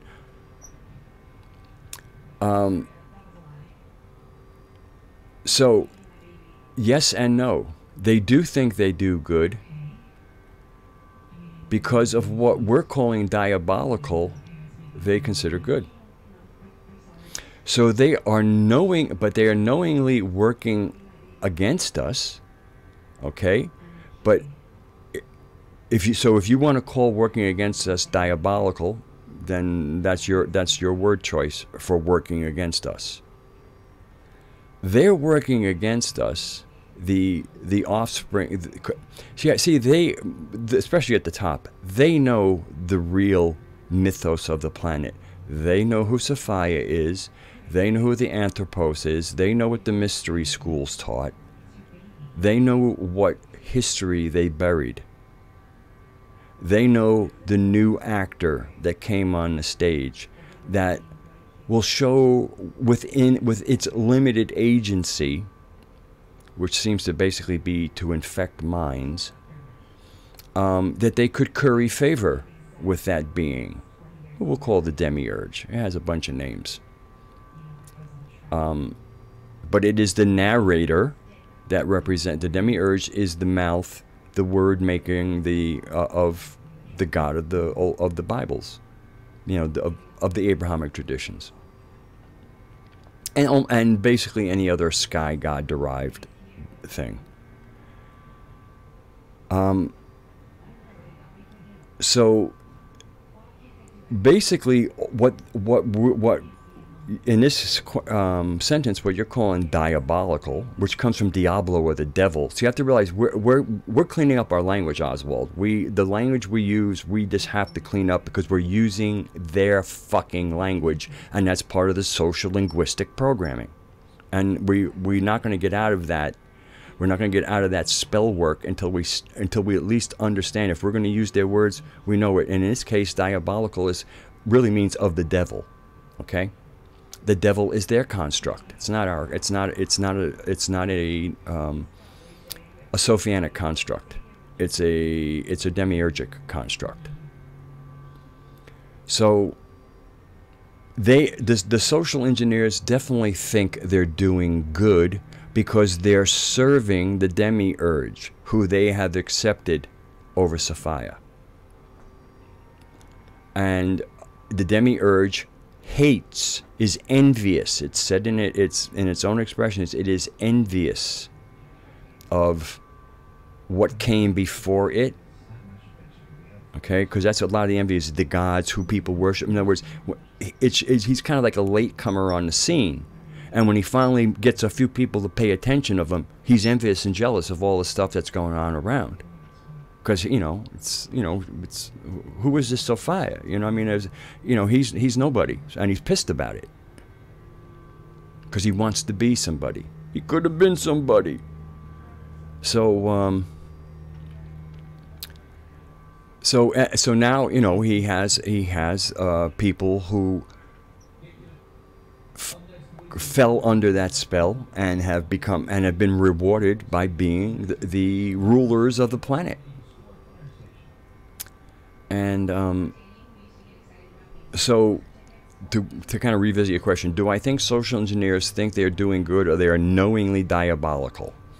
They know that they serve their God, and what they're doing pleases that God. So that's my answer.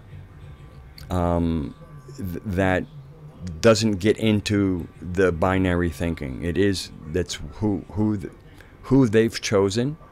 They know what makes it happy, which is why there's all of that child sacrifice and ritual.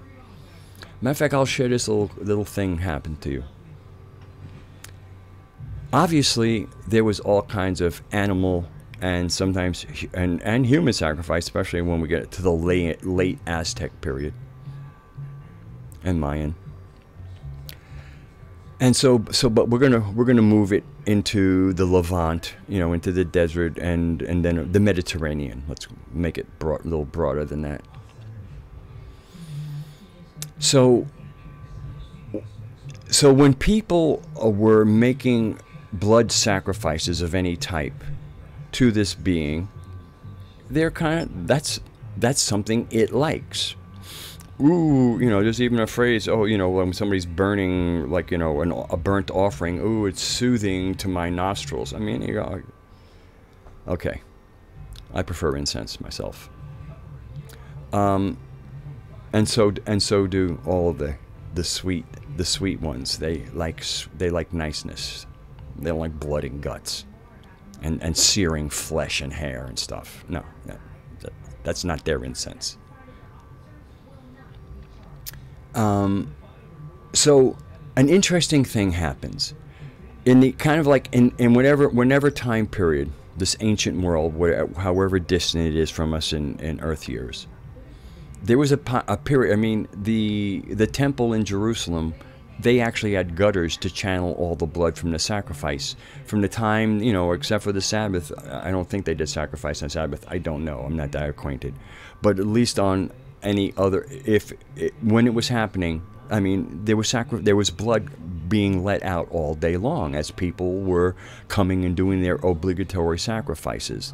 The temple in Jerusalem was an endless river of blood. Okay. That was destroyed when, what they say, 70 AD. Okay, so and these were regular people. I mean, the priests did the official, thing, but people would bring. So in other words, the people who brought the animals to be sacrificed could get their credits with Jehovah. And when the temple was demolished, the ability to curry favor with the head archon was cut off for them.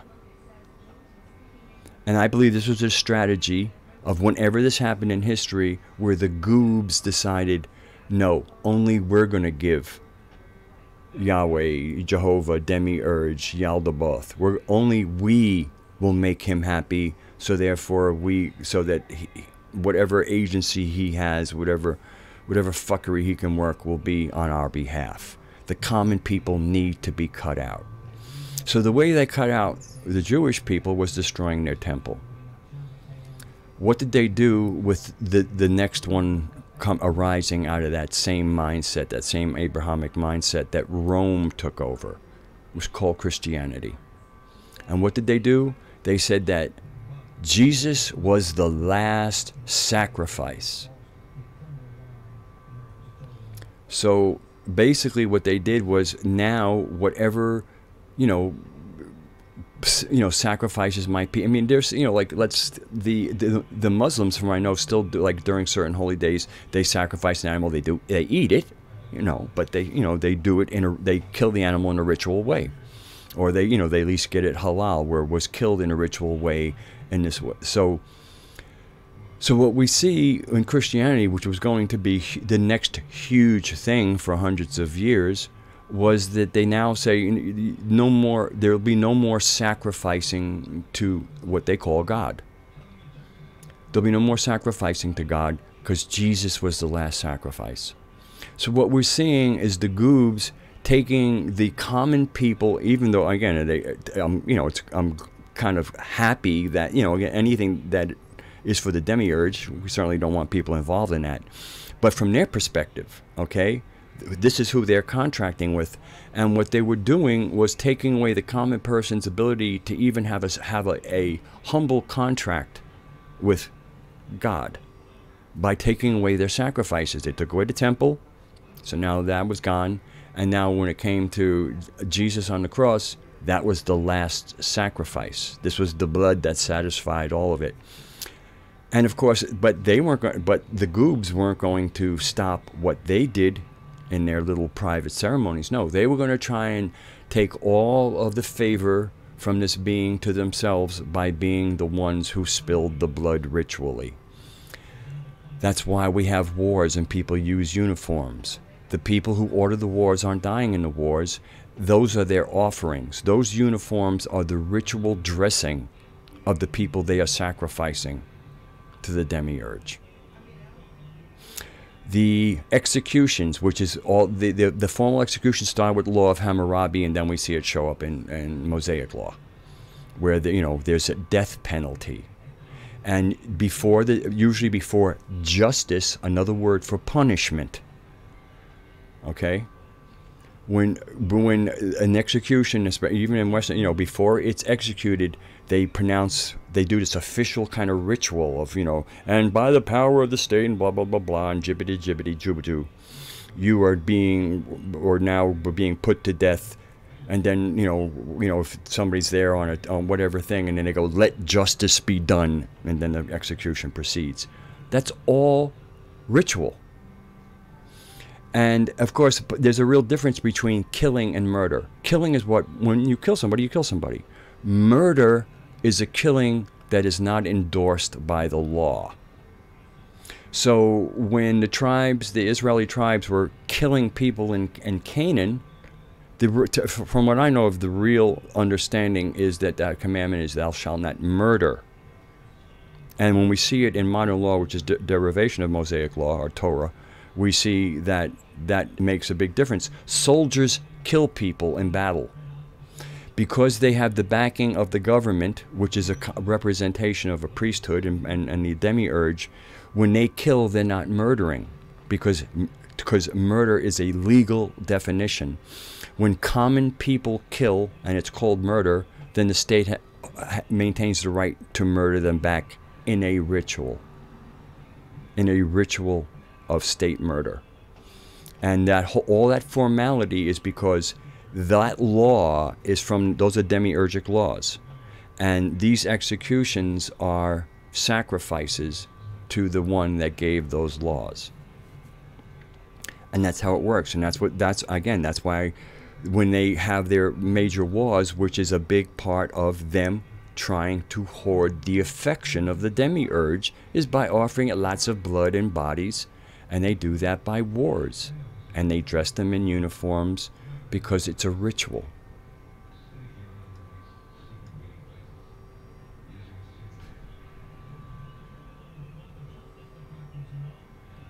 So that was something that just came to me like over the weekend, just maybe even yesterday, but it was something that somebody had said, and then I realized, wow, the destruction of the temple and shortly thereafter, the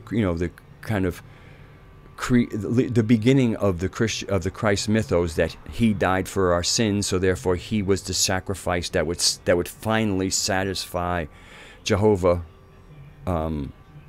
Was nothing more than a way to get the common people out of accruing any affection or points with the demiurge, and for the goobs to be the only ones making him happy. That is correct, Fox J.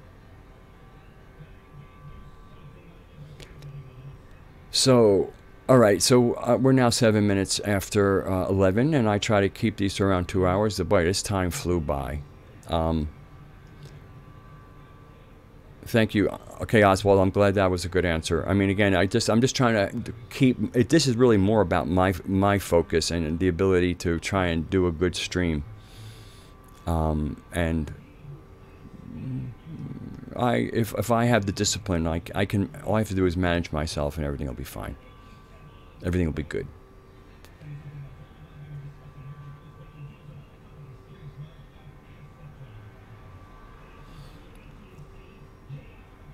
I want to, you know, and I'm very thankful to all the moderators for, you know, engaging in conversation and you know, allowing me to stay focused and kind of keep that going, and at the same time dealing with some of the real-time questions that are going on. What you know, this is a complete teamwork thing, and by teamwork I mean everybody. You know, it's like, you know, we all kind of have our little assignments, and I think everybody's coming with a good attitude and good intent.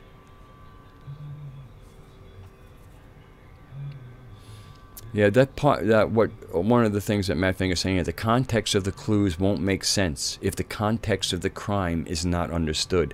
This is huge. That little bit of, you know, pieces of sentence there. Hence the profundity of the narrative. It is a new paradigm. So the content of the clues won't make sense unless the context of the crime is understood. And so that's what it is. There is a major crime that is called the world. Not the planet, the world. Okay, so we have a major crime happening. The wars themselves are major crimes. But until you understand where this septic output has its origins, you won't be able to put it together. Like I said, I just put together the whole idea, the whole thing of the destruction by the Romans of the Jewish temple. What do you think? It wasn't just to like dampen their spirits. By this time, the people who were in control of Rome were, you know, again, we hear about the law of Rome. There's the way and there's the law. If you're hearing about law, it's got one common origin. Okay? This whole legal structure is fuckery. It's all demiurgic fuckery. It's webs for spiders to weave around humans to get caught in and sucked out from. Something, you know, once you get caught there, even if it's just detaining and wasting your time, you will pay a price for bumping into that web, and it's a web of fuckery and fiction. And it's called the law. It's called the legal system. Lao Tzu had it right. It is the way.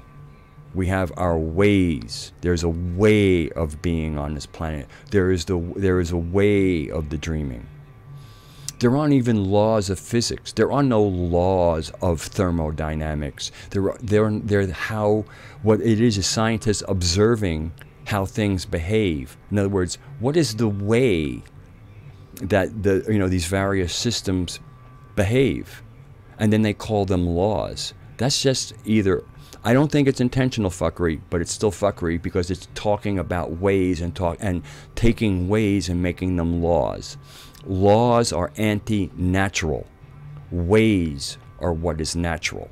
So don't let anybody confuse you. There are no laws of physics. There are the ways of physics. There are the ways electrons behave. So any laws in electricity are are people observing how in certain conditions how electrons will behave.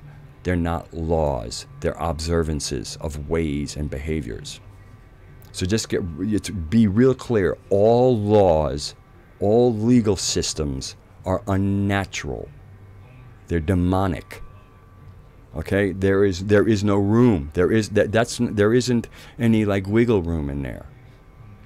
The way, the Tao. If again, that's just a like a Chinese word. I'm not a proponent at all of Taoism. No isms or ists, please. An organism, yes, because that's a real thing. It's not a fiction. And to me, any ism has to be an animal. And if it's not an animal, it's a fictionism. So I guess that was my final rant about the difference between that there are no laws. Even Mark Passio with his natural law, it's not a law. Law is a fucking poisonous word. It's a dead thing. It's a thing. It's stiff. It's not alive. It's not dynamic. That's not how the cosmos is set up. That's not how nature is set up. That's not how Gaia is set up. These are all dynamic, open systems. Even a cell with its cellular membrane, it's called semi-permeable, which means that it's an open system. It can close down, but basically, ideally, when it's in a proper environment, that semi-permeability is the ability to come and go as things need to. In a toxic environment, it can shut down a little bit and kind of, hopefully not allow some of the toxins into the organism. But the general thing is dynamic, open systems, the reverse of entropy.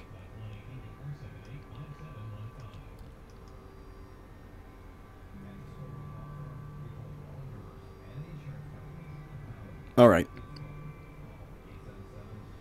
And lore. Okay, David Russ, I like lore.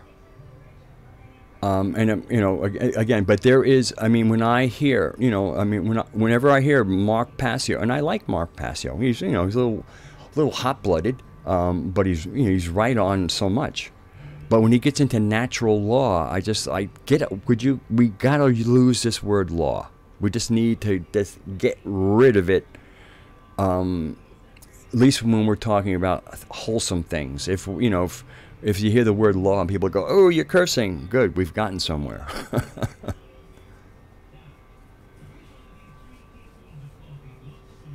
Yeah, as a matter of fact, just because I wrote it down doesn't make it so. And that's one of the things, points Max Egan draws attention to, is that, like, in words, what they do is what politicians and town council ever do, they write this shit on pieces of paper, and then supposedly everybody's supposed to obey it. It's written here that you can't fish without a license. It's just like, what's that about, man? It's like, if you can catch a fish out of a stream, then you can catch a fish out of a stream. So, oh, you can't catch a fish, you don't have a permit. What do you mean I can't catch a fish? That doesn't even make sense. How does that work? I can't. If I'm actually unable to retrieve a fish out of the water, well, then I can't take a fish out of the water. But if I manage to do it, well, then I can take a fish out of the water. So you start seeing how all this other stuff, this is fiction. It's not based in reality. And if people, it only has a reality because they put it into our psyche.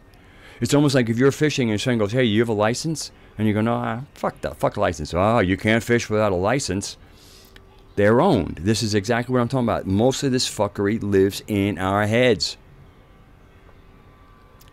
And so we just have to be about our psychic hygiene. All right. So I'm gonna call an end to this. Can't you hear me? Gnostic, social linguistic programming, and taking refuge in Sophia's dreaming.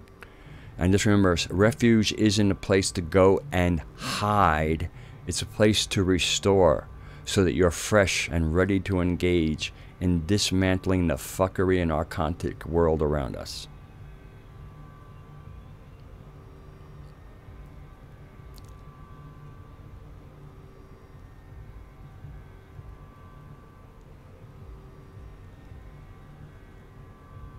Okay. So, David Russ, thank you for joining us, and I hope it sounds to me like you're a little bit acquainted with this material, the Sophianic narrative. So, I hope that we might, that you'll be coming here. I do this every Monday night, starting at 9 p.m. Eastern time. So this is a weekly occurrence, and it's just to me, it's all people who really want to be sovereign again on this planet, and want a natural world instead of this shit world we have. This is kind of like, a weekly place to have those kind of conversations. So thank you all. I'm seeing very, people are saying very kind and nice, sweet things. And oh, all right, David. It's kind of about roughly my time schedule. I might have to say 8. It could be 9. I just don't quite remember. So great. Well, so I hope you found this interesting. Where, it's trying to keep, and also by the mixing. I mean, some people are they're not sure about the Sophianic narrative, but they're mixing it up with us here, and so we get a chance to. And the other thing is the applicability, the utility of the narrative, and like the kind of the consciousness it brings. And so having conversations about the consciousness, and what's wrong out there, and it's kind of like what the fruit of being in a Sophianic narrative is. And so certain people who might not have embraced the Sophianic narrative, they have a bite of the fruit that comes from being in it, and they're going, hey, it's pretty good fruit. All right. Oh, hello, Connie. Nice to see you. Your name show up in the live chat. Okay, so I think I've greeted everybody. Forrest Little, I hadn't greeted you. Thank you. Lisa Gray, I'm not sure I had said hello. So hello. All right, I think I got everybody. So much love to you all. And remember the dreaming. Remember Sophia's dreaming. And all you have to do is say, I'm in it.